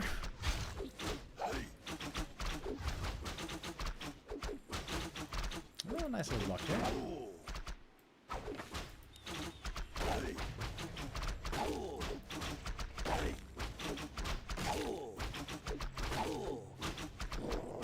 Alright then. Players' forces are under attack. People in the chat saying Lawliet's trolling. I think this panda has more potential than some people might think. I've seen this panda played really well in the past. Panda first and Naga second can have crazy AoE. But yeah, in the late game, when we are at 60 supply, 70 supply, this panda has to be level 5. Big last hit. Right here. Ooh, goes to the panda. Level 2. Would be very funny if now he goes Drunken Hands, but no. It is Breath of Fire. Finally. There's also a Naga second. Oh, and with that, What0 could find a lot of kills here. Archers all trapped in the back, next to the trees. Wait, there's no dust? What? What0 didn't bring the dust when trying to kill the archers. Whoops, I guess he forgot. Double gloves for the panda. Not exactly amazing, but he's gonna take it. Naga got 1 archer kill so far. Yeah, Lawliet is winning this engagement here. But the Naga cold arrow is still very strong here this early in the game. Will force the TP. Oh, bro. Oof. Didn't quite have enough mana for the Breath of Fire. But now we got level 3 from the last creep.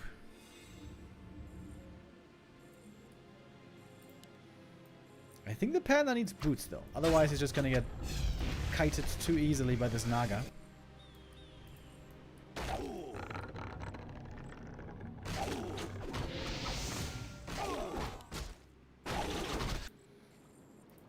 Death Knight level 1 only. I think I prefer Lawliet's spot here. Fabric of Vitality. Meh. I don't think that's very good. DK? Breath! Crit into Breath. Got him.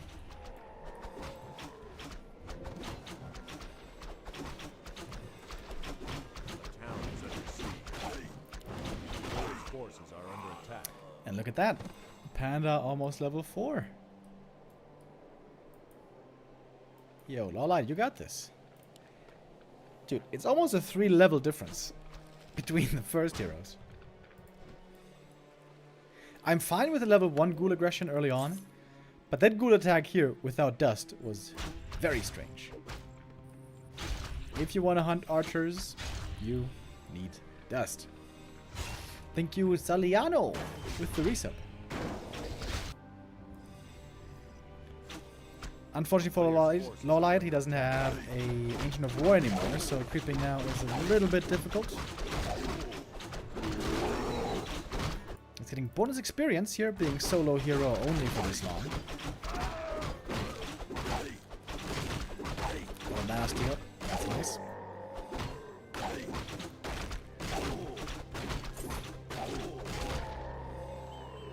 Once you level 5 Panda, by the way, you can harass the main base for the undead. You can use Breath of Fire against the ziggurats, and that costs a ton of resources to repair.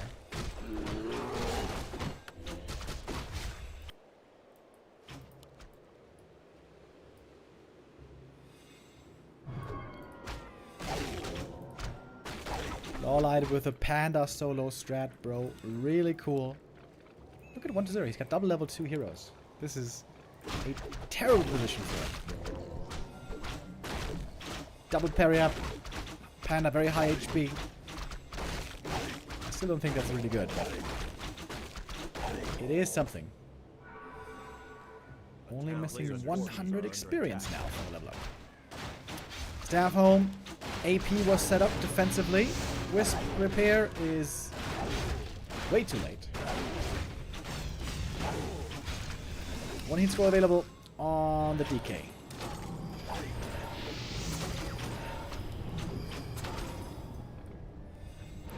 AP, I think, also a little bit too far up in front, right? Shouldn't it have been back here? I think so. AP back here, Wisps over here, easy repair. Well, has a big army here. It's a great thing about solo hero. Hero only takes 5 supply, and then a lot of bears and riots can be made for the 50. Panda needs one more ghoul only. One ghoul or one fiend for level 5. Lich! Ooh, almost going down just to the normal units. And level 5! There we go. Panda now ready for the big burns.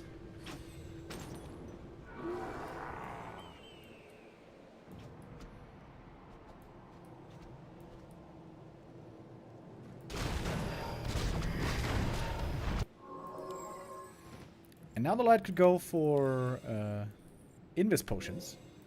Go to the shop, invis potion, and then harass ziggurats. It's nice that you also use the moonstone, so right now it's difficult to see. And now the light, I think, could just go for an expansion. There we go. Invis potion. I know my Panda first.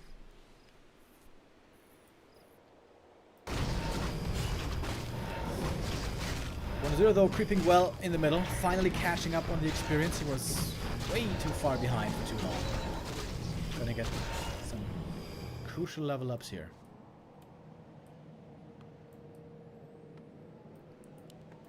Big Breath of Fire, baby. This Panda's gonna have sick damage this game, by the way. In the post game, you know, and the Acolytes can't repair. Is under siege. What is it trying to counterattack, force the Panda back home? But this Haunter is probably just going to go down. Ah, never mind. Panda does feel the need to stab home. Breath of Fire is doing such sick damage, dude. Look at the Lich! Almost dead! Hoi! One more crit! Has a potion, though. Panda also has an invuln. Oh, look at the damage of the statues. Breath of Fire is so good against statues on level 3. Panda is pretty hurt now. Playing around the Breath of Fire cooldown, of course. Statues are all about to drop though. We got one more Breath of Fire. Panda. Uh-oh. Don't want to die though. He doesn't die yet. Oi! Look at that damage, baby. Almost 1300 HP on this Panda, but he's lacking healing right now. Statue denied. Heal potion used.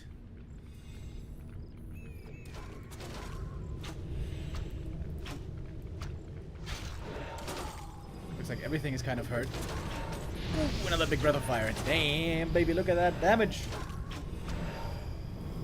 And again, waiting for the cooldown.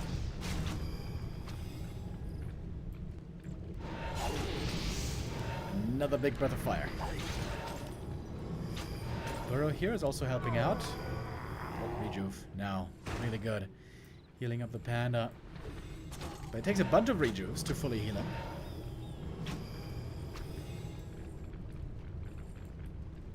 We got 2 more breaths of fire. There's one. Ooh, baby. And now, time to find some kills, maybe. Oh, look at the bear up here. Ha! Gets a statue as well. One more breath. The Naga. Oi! Ooh, almost caught by the breath. Almost clipped her. Oh, and the Lich as well. 1-0 leaves the game. GG. Lawliet wins with the panda first. 19,500 damage on the bad boy. That was pretty cool. Lovely panda first game. Against which 1-0 didn't really play ideally, to be honest. That was far from perfect. Lawliet here taking the lead in the series. 2-1.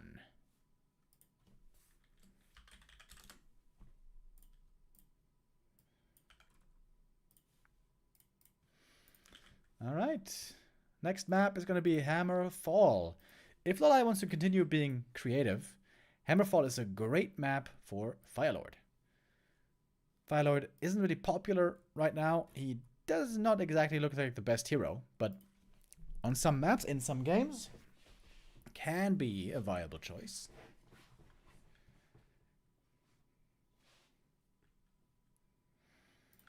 Let's see. Map number 3. Making an altar first. Boo! Boo, Lawliet, boo. What is this?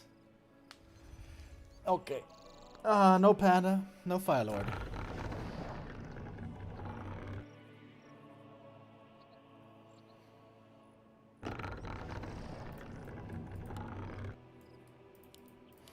Yeah, I told you guys. Panda is better than some people think. Once the panda is level 5, his damage output is crazy.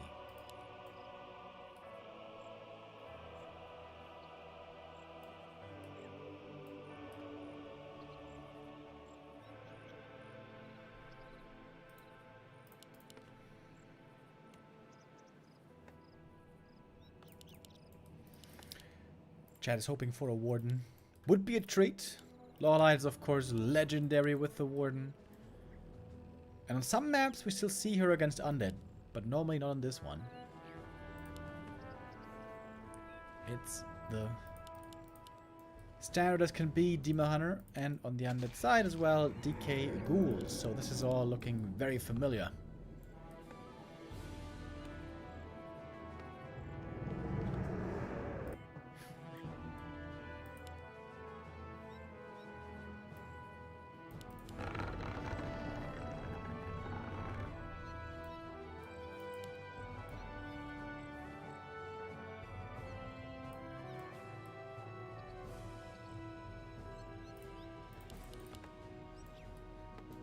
Very much unlike 2 days ago, we have seen almost no expansion play in this series.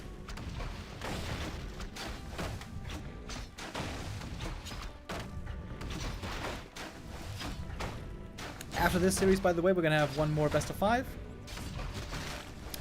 Man, 1-0's Acolyte pulls are not working at all. I think this is a big mistake. Again, this means Demon Hunter is going to get level 2 right away from this camp. But what I was saying, after this game, we're going to have one more best of 5 with Happy versus Laby. And there I could see more expansions. Oh! Speaking of which, 1-0 now seems willing to try an expansion. One detonate comes through, but there's still some blight left. And the Demon Hunter is taking a long time to get up here. We'll get level 2 when the archer finishes the camp. But most of the camp is already gone. Alright, Demon Hunter, how much can he do here? Gets level 2, coming in for the detonate. Holding it. Mana burn. Big last hit. And the DK gets it. And the Ziggurat is slowly coming up. Oh, nice save. And the Acolyte just barely... Oh.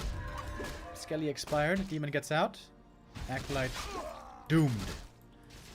But that's okay for 1-0. Ziggurat is finishing. He doesn't even have to commit to the expansion. He could just tech instead. Whee. Almost surrounded again. Lawliet going for the counter expo.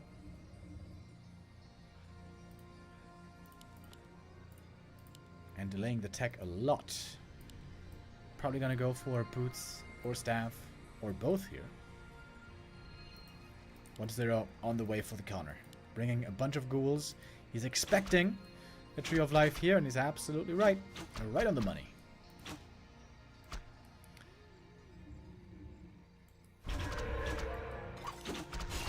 Sentry Ward sees everything.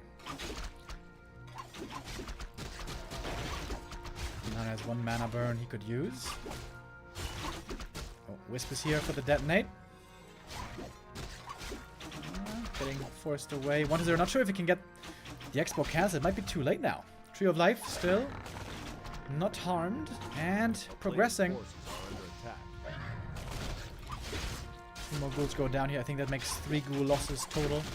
That's not that much, especially when we're talking about expansion game. The Hunter here living a bit of a dangerous life. But the ring protects him, the circlet as well. But this expansion is finishing. Sold the TP, by the way. So Team Hunter has to keep that in mind. That's a bit dangerous.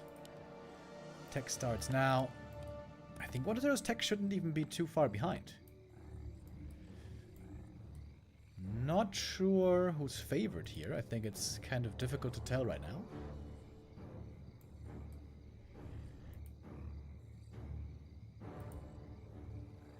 A player's forces are under attack.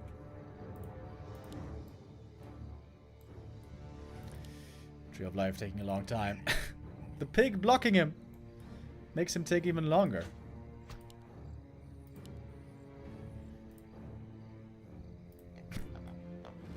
Blocking him a second time.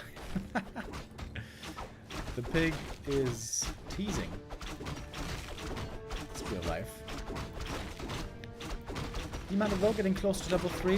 Valuable experience now from this camp. 1-0 creeping in the center. Very important consumables from these troll warlords.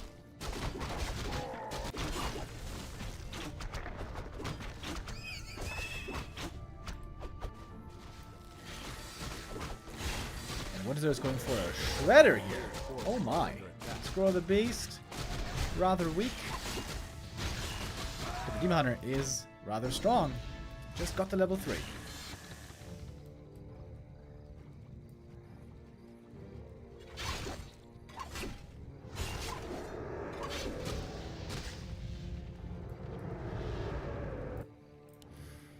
Question is, what will the second hero be?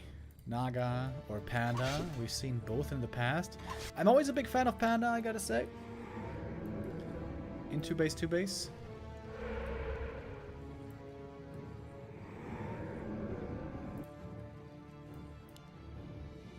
Both have sentry wards, so tons of vision on the map.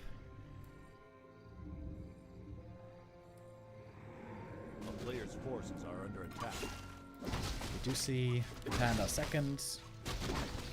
Death Knight. Only level 2 still, but I guess this camp should lead him to level 3. Well, I can return the favor and now steal the enemy lab away, get the shredder as well. For the beast also for him, so we keep things fair. Oh, look at the DK. Hiding around the corner. Ah, I couldn't quite get the coil. Alright, well, I just started mining. Of course, the Undead Expo here clearly ahead by around 800 gold. But the Knight of Tech is faster.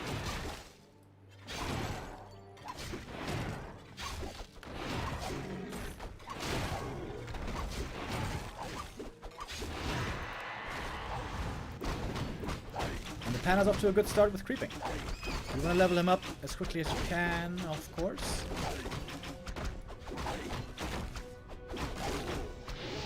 Got a fire secures the kill. Circuit found. A player's forces are under And bought, I guess.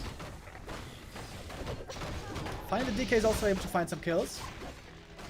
Was that a fiend dying here? I think that was a fiend going down.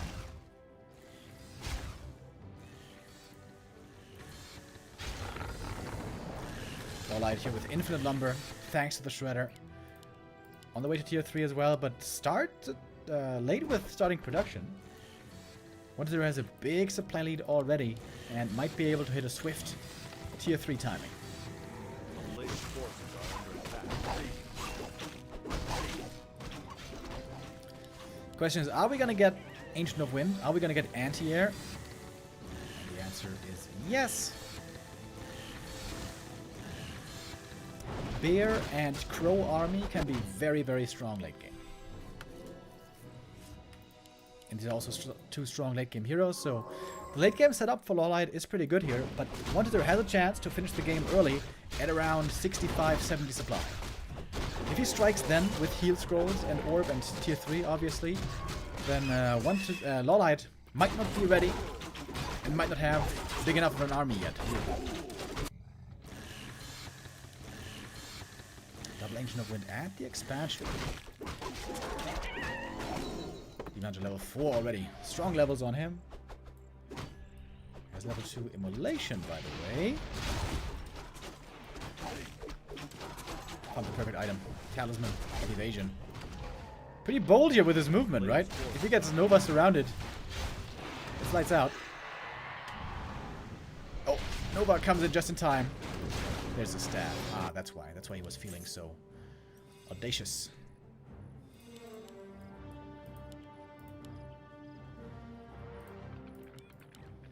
Which only level 1 so far. Not that impressive. But the tier 3 for 1-0 is coming online and it's happening quick. A player's forces are under attack. Panda needs the level 3.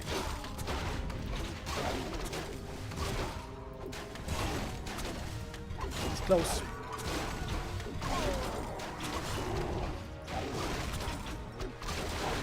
Let's get the item here as well. There is no Nova available, so couldn't steal it from range. Bad item, Book of the Dead ain't no help against destroyers. Broken hit with a fire. Good damage. One ghoul does go down. The rest, I guess, should be fine. Pretty hurt though. Lawliet now going into upkeep. But of course he is behind. The fire damage here from Immolation and Breath could do a good amount as well though. Lawliet looking good now in this game. Isn't he? Up at 60 supply. Look at that damage. Damn, the Breath of Fire doing great work. Forces the heal scroll. That was the only one. But there is a second available in the shop. Sure he will go for it. Indeed he will. And we got crows on the way. A second shop coming at the expansion. Good game here by Lawliet. Looking really strong. Powerful Demon Hunter, great items, and the Panda did get that necessary level 3. Triple circlet. Did he buy 2 circlets? I think so. Jinto Reed Wine. If Lawliet holds here, he should be greatly favored. Cool setup. 2 Moonwells, double Ancient of Wind.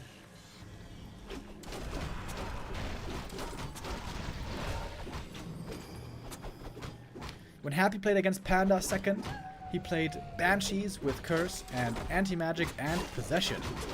1-0 here playing a more classic Fiend Destroyer army with a Naga. We'll see if he's up to the task. Supply-wise, we are very even. One bear is actually saved. One invuln on the Night Elf side, but no TP. That's a bit scary, perhaps, for Lawliet. Falling back, buying time. Would love to delay until the destroyers have no mana anymore, but now he feels forced to engage. Panda lining up. The Drunken Haze Breath of Fire hits the ghoul, doing lots of damage. The Talon's trying to take out the destroyers, of course, as is their purpose. DK taking a lot of damage himself. Heal scroll necessary. The destroyers going down. 1 and 2. Naga in trouble as well. 1-0 here struggling to keep everything alive. Everything certainly will not survive, but the most important thing he's trying to save. Oh, and I clicked the end button there too fast. The DK was about to fall, and Lawliet is the winner. 1-0 gets eliminated. First round in the lower bracket. With that, only 2 undeads are left in the tournament. Lawliet coming into today as the underdog, but here did really well, and he will survive. Play on tomorrow when he faces Colorful.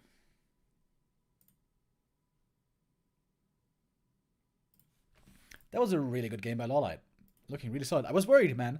After the first map, on the first map it looked pretty one-sided. And we all know that Lawliet hasn't been practicing that much lately. He's been playing League of Legends instead, quite often. But that looked good. That looked really good. Very strong play by 1-0. Staying alive. We will see more of him tomorrow when he plays the Knight of Mirror against Colorful. And we will see more still today. There is still one more series to be played. It is the winner bracket semi-final. It is going to be Happy versus Labyrinth. Best of 5 there coming up as well. Last time these two played, it was really interesting. We saw lots of expansions, lots of Cryptlord. Are they still going to do us that favor? Or what is the meta going to look like? We will find out in a moment. We're going to go into a quick break and then come back. Oops, that was too early. Quick break and then we come back with our third best of 5 of the day. Happy versus Laby coming up.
Welcome back, ladies and gentlemen. We have one more game today, our upper bracket final.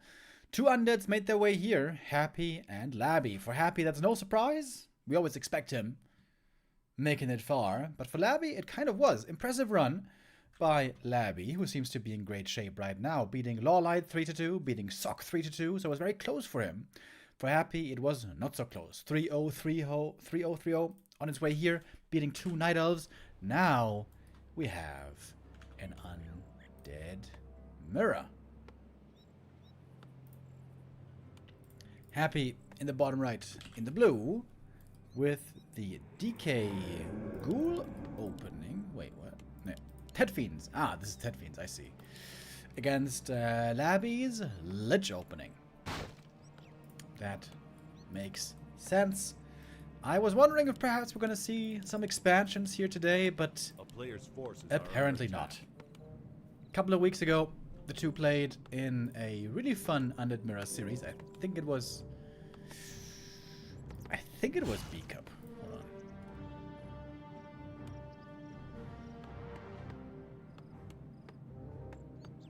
I don't remember. I'm looking through the history right now, though, and I see that between Happy and Laby, Happy has gotten 16 wins, and Laby 0. It is 16-0 right now. Laby trying to break the streak today.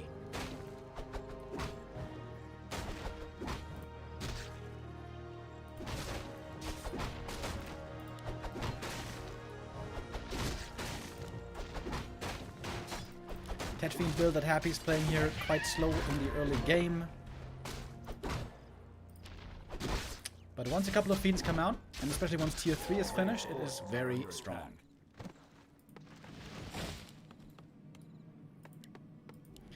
In the past, Happy also played quite a bit of Lich Ghouls himself.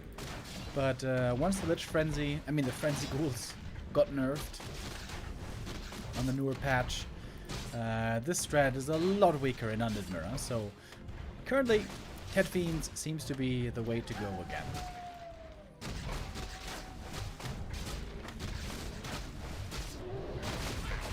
Alright, Happy gets one creep here, but getting a minimal experience A player's forces are under so attack. far.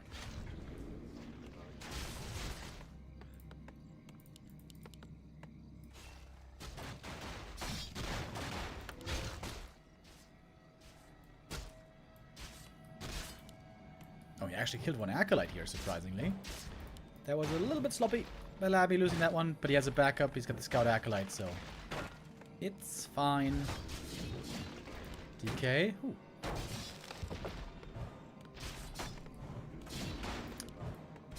No narrow tower is a little bit greedy, but it's working out fine. No problem. And Happy's trying to buy time. Trying to slow down the Lich. Slow down his creeping as much as possible. And he's got Fiends coming out. And with Fiends, he's becoming a lot stronger.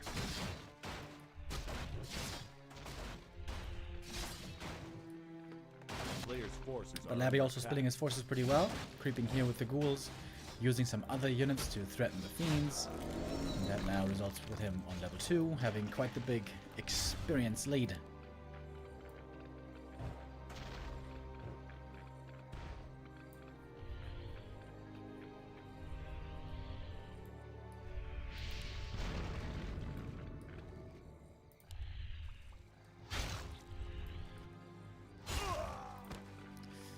Acolyte denied, so that Happy can get the second hero right away on tier 2. Which should be the Lich.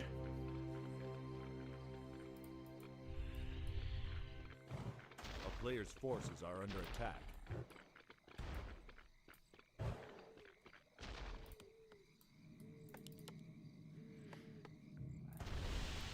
Oh, never mind. It's the Dark Ranger. That doesn't make sense. I guess I should have seen that coming. My bad. First ghoul kill, going to Happy, but experience nicely denied for the second time. And This one gets away. Alright. Wait. Laby. Trying to kill the Death Knight here. Nova. Right clicks. Needs 2 more.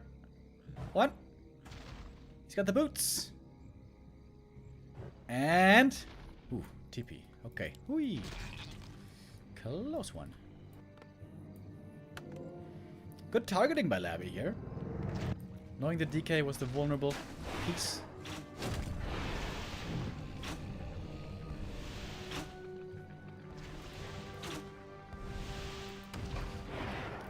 But right now, it's not easy for the ghouls to get involved.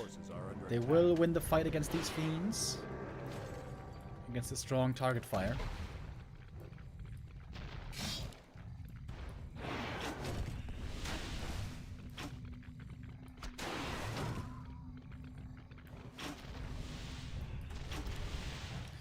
Happy not having level 2 Death Knight for a long time is pretty annoying. Playing without aura is always rough. Makes the entire undead army feel very sluggish. So Happy finally wants to get some experience and level up.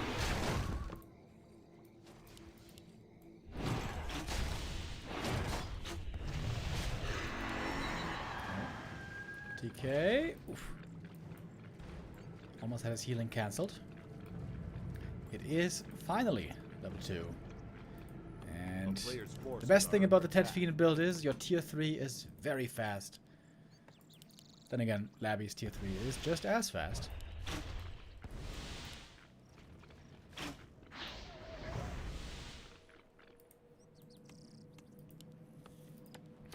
Third hero lich on the way.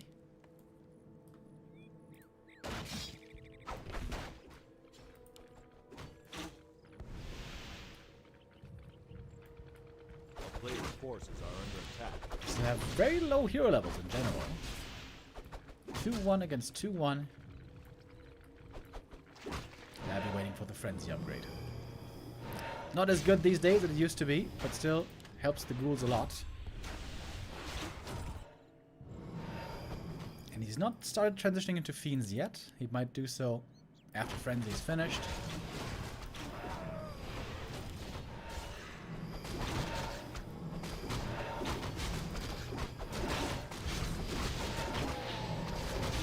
No last hit for Happy. Nova secures it. DK with the heal pot.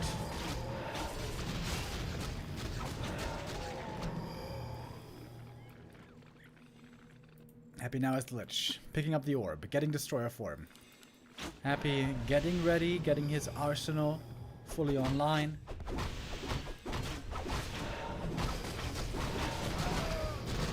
Battle for the big warlord.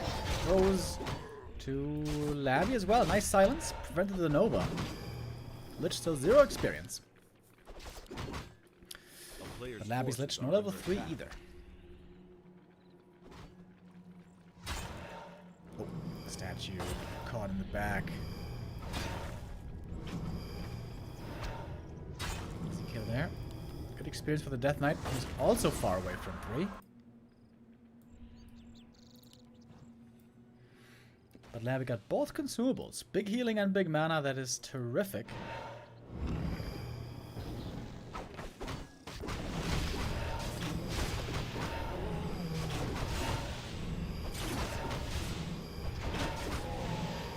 Very few kills this game, right? I think only 2 ghouls have gone down so far.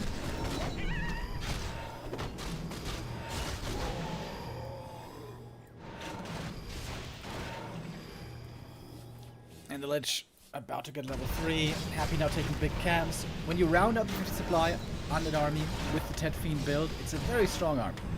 Lots of Fiends and a little bit of Destroyer and statues as well.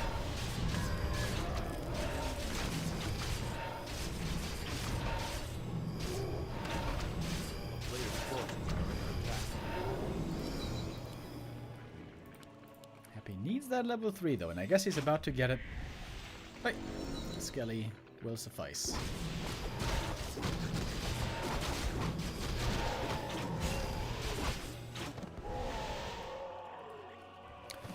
I'll be trying to creep up as much as he can as well. And now we see the Fiend transition beginning. But on the way.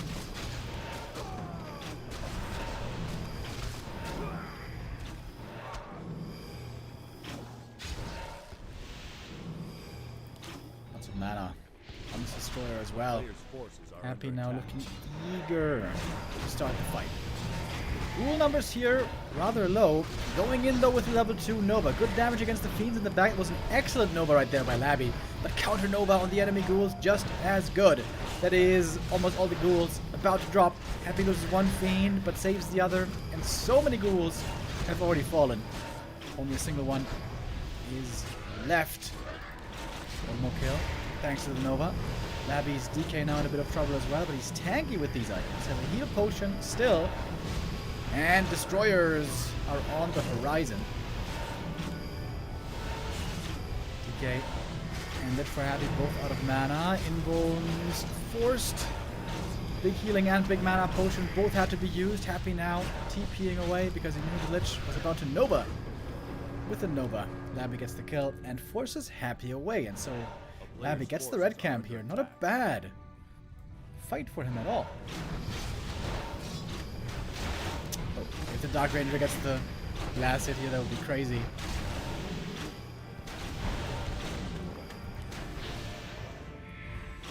But Happy's back. He wants to get the rest of the camp at least. Still a big mana on Laby. I thought he used it, but no, it's on the Lich. And one of mana's, one of the wind. Normally not good against destroyers. But if you use it at the perfect time to prevent a coil, it can be good. Unreliable.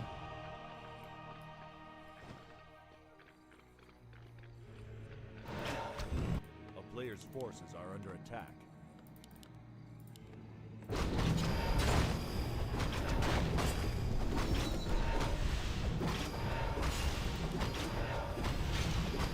No level ups for Happy. Dark Ranger getting level 3. Lich about to be level 3. Claws plus 8. Ooh, baby. That's exactly what Happy wanted. More bonus damage for the Lich. Plus 18 now. Against plus 10.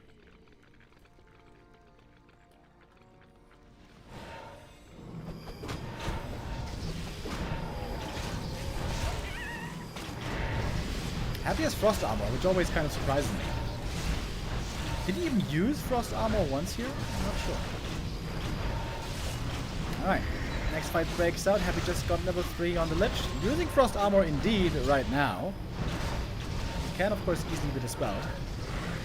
Fiends falling quickly, and what we're left with is destroyers. Mana potion used. Lots of coils still available on this DK, but he can't heal himself.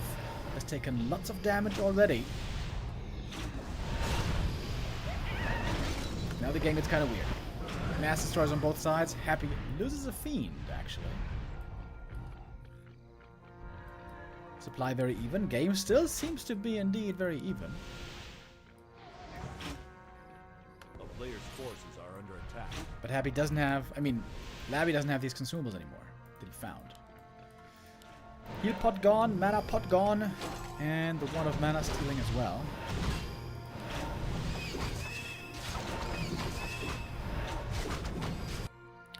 Reveals being used. Happy making sure there's no expansion coming up anywhere. Man, the Lich for Happy now. A complete beast.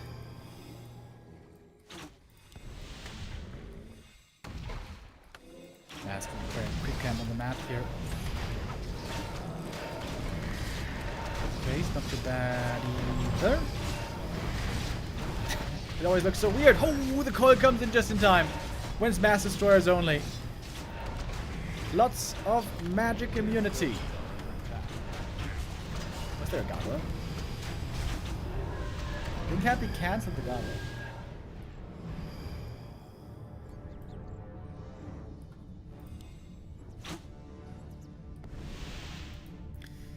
The destroyers cannot attack each other.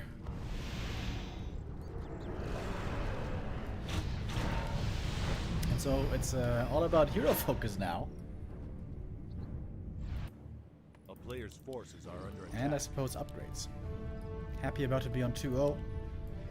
Laby 0-0.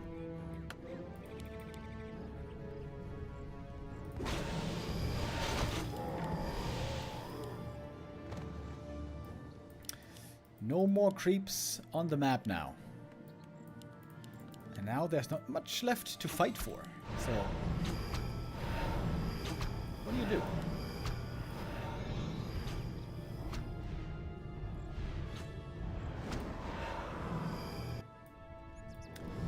Four 3-3 levels against 4-3-3 levels. Happy is a little bit closer to level ups.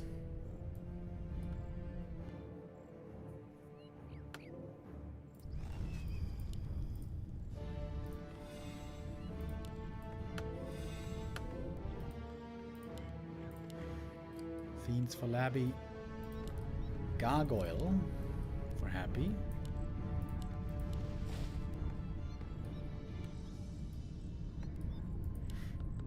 Gargoyles are very good against destroyers in theory, but you don't want to make too many normally, because if you do, they get owned by Nova.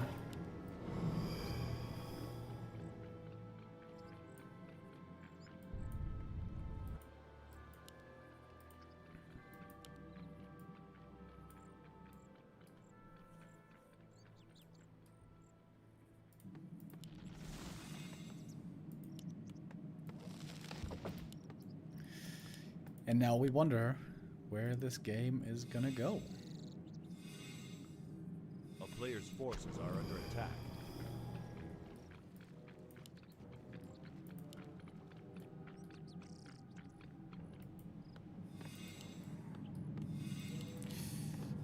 Happy making more gargoyles. Oh, there was one destroyer caught in the middle, by the way. I was confused. But it must have been a destroyer.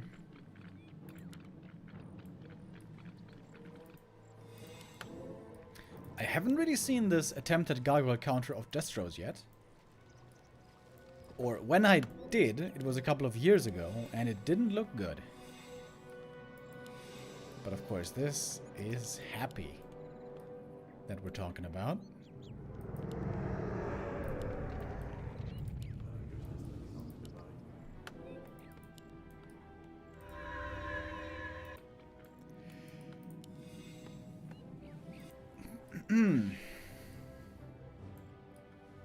And now,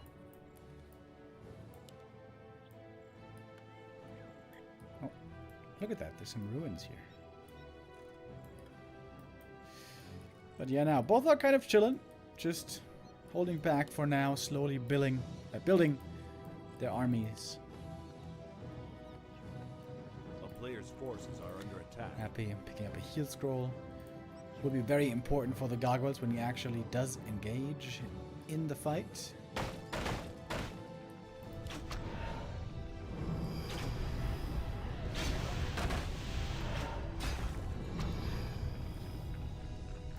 So how should this work, ideally? So ideally, Happy would like to attack the destroyers with the gargoyles and kill the fiends with his heroes and Destros. So Happy should be attacking different things with his units. And Laby should be ideally manually webbing the Gargs and not the destroyers, and killing the Gargs first. That's the theory.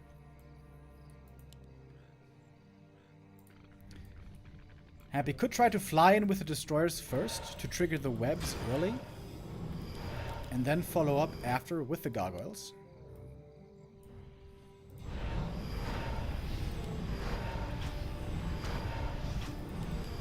Alright. 70 supply versus 75. Laby actually has a lead here. Here come the gargoyles being pulled back. Webs on the destroyers. Gargs can't be webbed. Ooh, big mistake by Laby. He didn't web the Gargs that he needed to. And now they can do a lot of damage. Heal scroll comes in from Happy. Gargoyles doing quite a bit of damage. 2 destroyers for Laby, I think, have already gone down.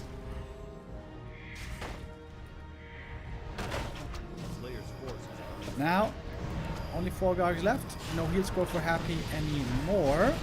Good Nova on the gargoyles right there. Happy now pressuring the heroes with his own trio. And the Gargs so far working out pretty well, it seems. Another Fiend killed. Happy now far up in supply. Could perhaps expand. Nova used. Gargs cannot be Nova'd at the moment. One gets devoured. More mana for Happy. And Happy takes map 1. Laby keeping this game even for a long time. But losing the big battle in the end. Very unusual. At least in the past it was. To see gargoyles here in the late game. Yeah, the concern is the Gargs fly in. They get Nova, take lots of damage. They all get webbed. And they get picked off. And then what did the Gargs do? Nothing. But here, the way Happy did it. Very well done. Flying in with the Destros first, triggering the web that was an autocast, and using the heal scroll to keep the Gargs alive, threatening the destroyers very well.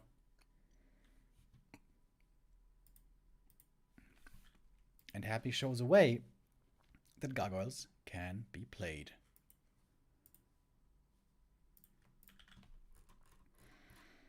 Happy now 2 maps away from the grand final. Is it going to be a perfect run for Happy into the grand final? It is possible. It was 2 3-0s by Happy up until now, so it didn't drop a single map yet in this tournament.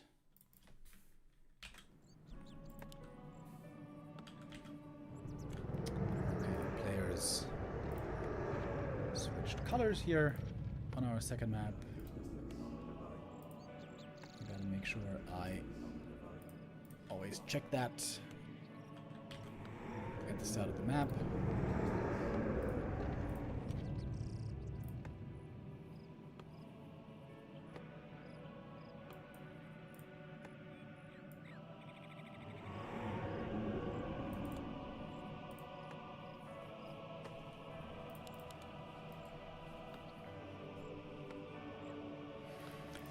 What happened to anti-magic fiends? That is a possibility in a slow game, but it depends on how the game is going. The crucial point in that first game was when they had the first exchange at around 50 supply, basically all the ghouls, all the fiends, everything died except for the destroyers. And when you have no fiends left and only destroyers, you can't really go for banshees. You can go banshees if you still have lots of fiends left over, and then you add in banshees. Whoa! Whoa, whoa, whoa, whoa, whoa, whoa, whoa, whoa. You add in banshees, and then you have a bunch of fiends and banshees. And that is indeed the best late game army, but it takes a long time to get to. In a slow game, with few losses, you can do that, but not in a hectic game. Dreadlord first, baby. Let's go! Dreadlord Fast Expo here on the menu. If Happy was playing a 10 Fiend build, which means early DK, late Fiends, there's nothing you can do about this expansion. But Happy here with a really good read, playing Lich Ghouls, and with that he is ready to play aggressive if necessary.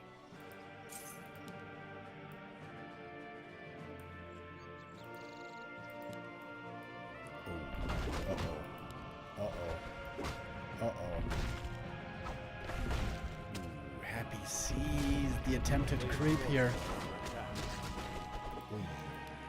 This could be a disaster.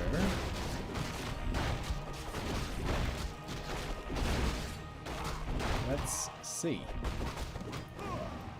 Laby wisely moving away. He only got 1 creep here, didn't get the full cap as he would have liked. And the end snare. That's 1 kill. With the first Nova. 2 more ghouls are hurt. 1 more ghoul goes down. But now the Lich is out of mana. Sleep. Oh, if he gets a surround. That's the Lich kill. If he gets... He got him, right? Happy's trying to fight out. Kills 1 ghoul. Still blocked in. Kind of. Let's go, Laby. Oh, denied. Denied. No experience for the Dreadlord. That means that's a clear win for Happy. Lich back in 30 seconds.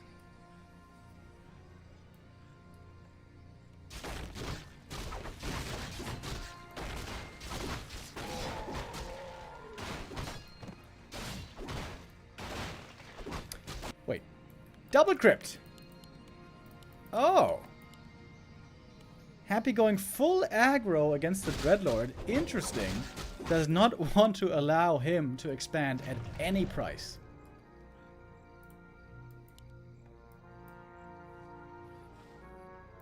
No tech. And perhaps no expansion. Crystal ball found here is okay.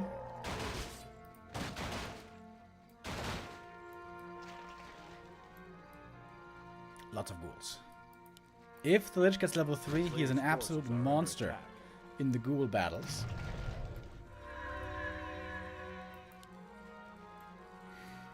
And Laby should know that it's double crypt. This is so many ghouls. Carrion Swarm also doing a good job. The Nova hitting everything though. My. Against this many ghouls, it's very difficult to find the sleeps around. Dreadlord starting to run out of mana. This is where the Lich has the advantage. Thanks to Dark Ritual, he can restore mana very well. Oh, look at the Skelly. Cancelling healing on 3 units. W.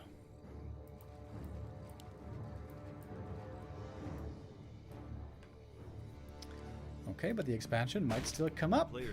Happy is now teching. He's stuck on 2 crypt, which is awkward. And what now? Dreadlord is close to level 3, baby. About to get it. Love the Skelly over here, looking for little run-bys.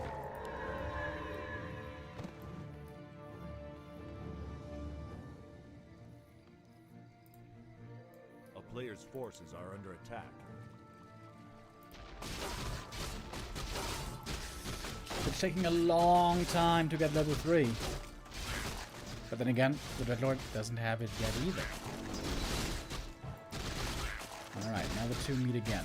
Lich hiding in the back where he cannot get surrounded. And now the level 2 Nova is doing way better than the level 1 Carrion. But the Expo should be finishing.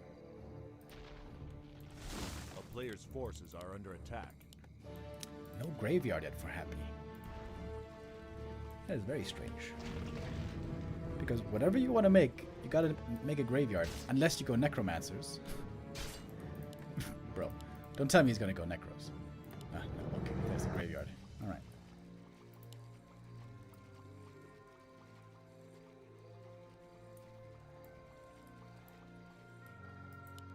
Okay.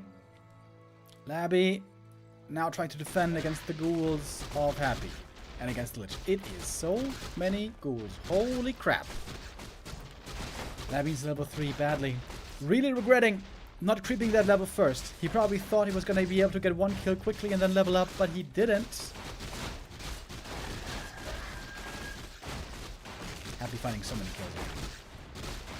So many kills. Oh lord. 1 ghoul after the next. Laby finally got level 3, but so late. Look at all the ghouls. 22 supply versus 38. It is almost double. There's no way the Dreadlord gets out of this. No way. Dreadlord stuck and dead. Laby trying with the Dreadlord Expo. Pretty cool. But Happy with double crypt ghouls. That dude, that was just too much to deal with. Not even 8 minutes for map number 2. And Happy takes the lead. Well, I guess he already had the lead. He builds on the lead, rather. And now is 1 map away from the grand final. Happy the Dominator looking tremendous again at the moment.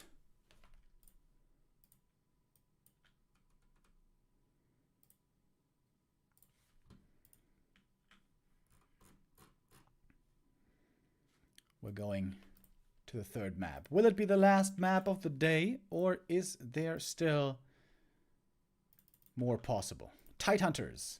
Our third map is also very good for fast expansion. I think that's Laby's best bet, to be honest. Get up the fast expansion and win that way.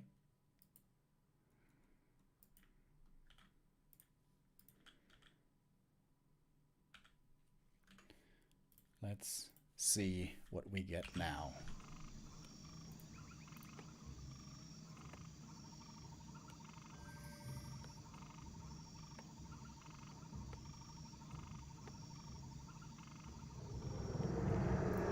We have switched colors again, so Happy is now in the blue. Here in the bottom right. Laby in the top left. And this time, both are going for the slow and standard Tet Fiend opening.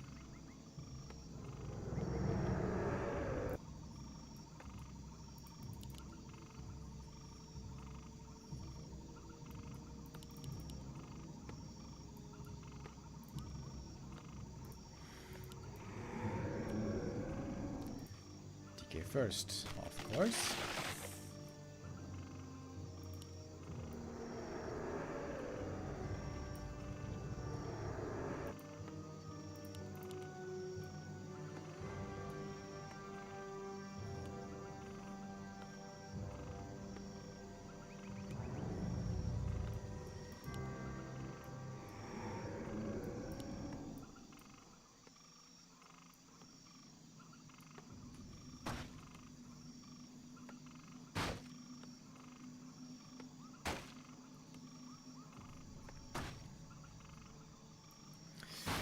So Laby is basically joining Happy into his territory, the Tet Fiend game, which is all about micro.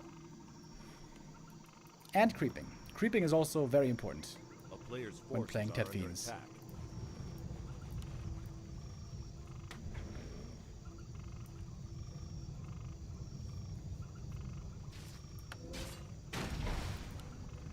Oh, Laby gets a circlet. It's also something that Happy normally enjoys.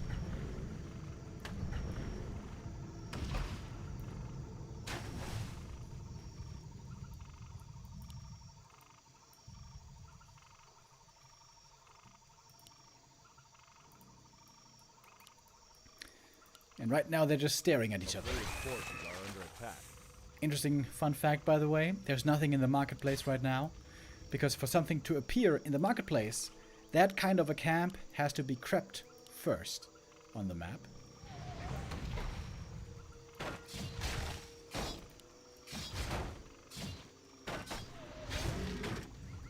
Happy gets the last hit here, costs him a bit of mana, 2 coils. Happy would love to get both these turtles here. They give great experience, considering how easy they are to kill. Happy might be in danger of getting surrounded here. With fiends coming, with skellies coming. Oh, Laby.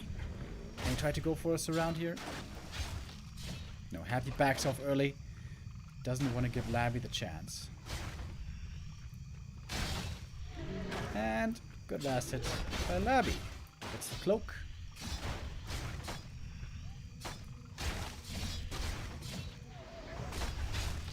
Even skeletons here being coiled this early into the game. Player's forces are under attack.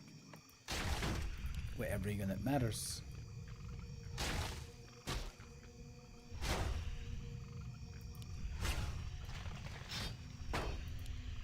DKs are very low level. This is when Naga is very, very strong. I wonder if one of them is gonna get it. Might just be the Lich, of course. Looks like it's gonna be the Lich.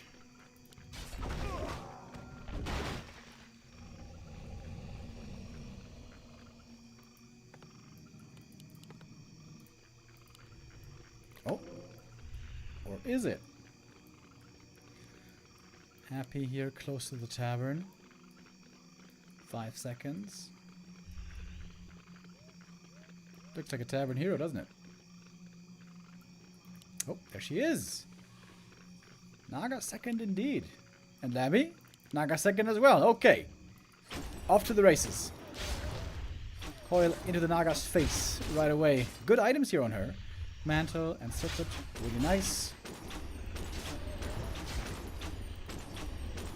Happy up one fiend at the moment. The Skelly would also do a little bit of damage. Every right click matters this early into the game.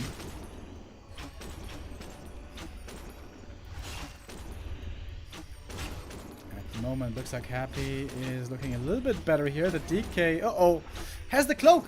Oh, Happy's Death Knight also very hurt, but close to getting a double kill. Oh, the DK. Oh, the Naga goes down. The DK at least gets away, but the Fiend will not. Happy's Death Knight. Oh, might also fall. 5 HP! Bro. How does he do it? How does he do it? And that's GG. Oh my. 6 minutes! On the dot almost.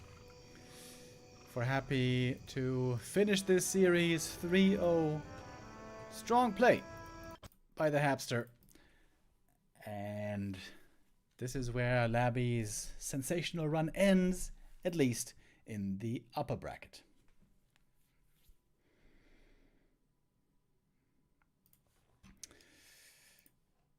Happy absolutely ruthless in this tournament. Keep setting new records, it seems, for the speed at which he can finish best of 5s. 3-0 against Kaho, 3-0 against Colorful, 3-0 against Laby. Who can take out this man? Who can beat Happy in this tournament? Who can at least take a map?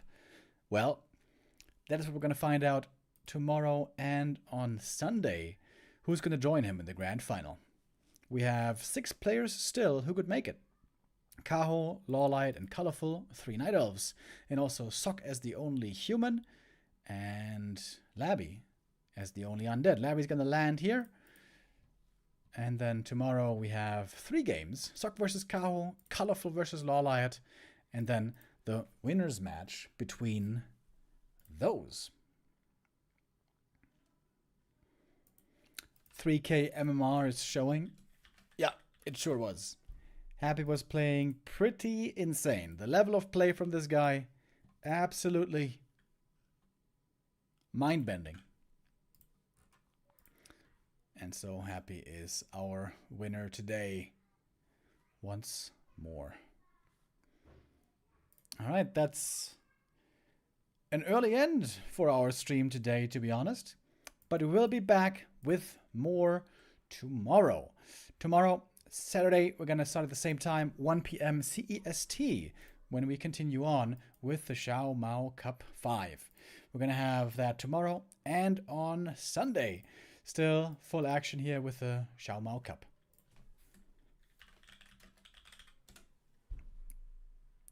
All right. And that's it for me today. I'll be back tomorrow with more XiaoMao Cup. Take care, everybody. I'll see you tomorrow. Bye-bye.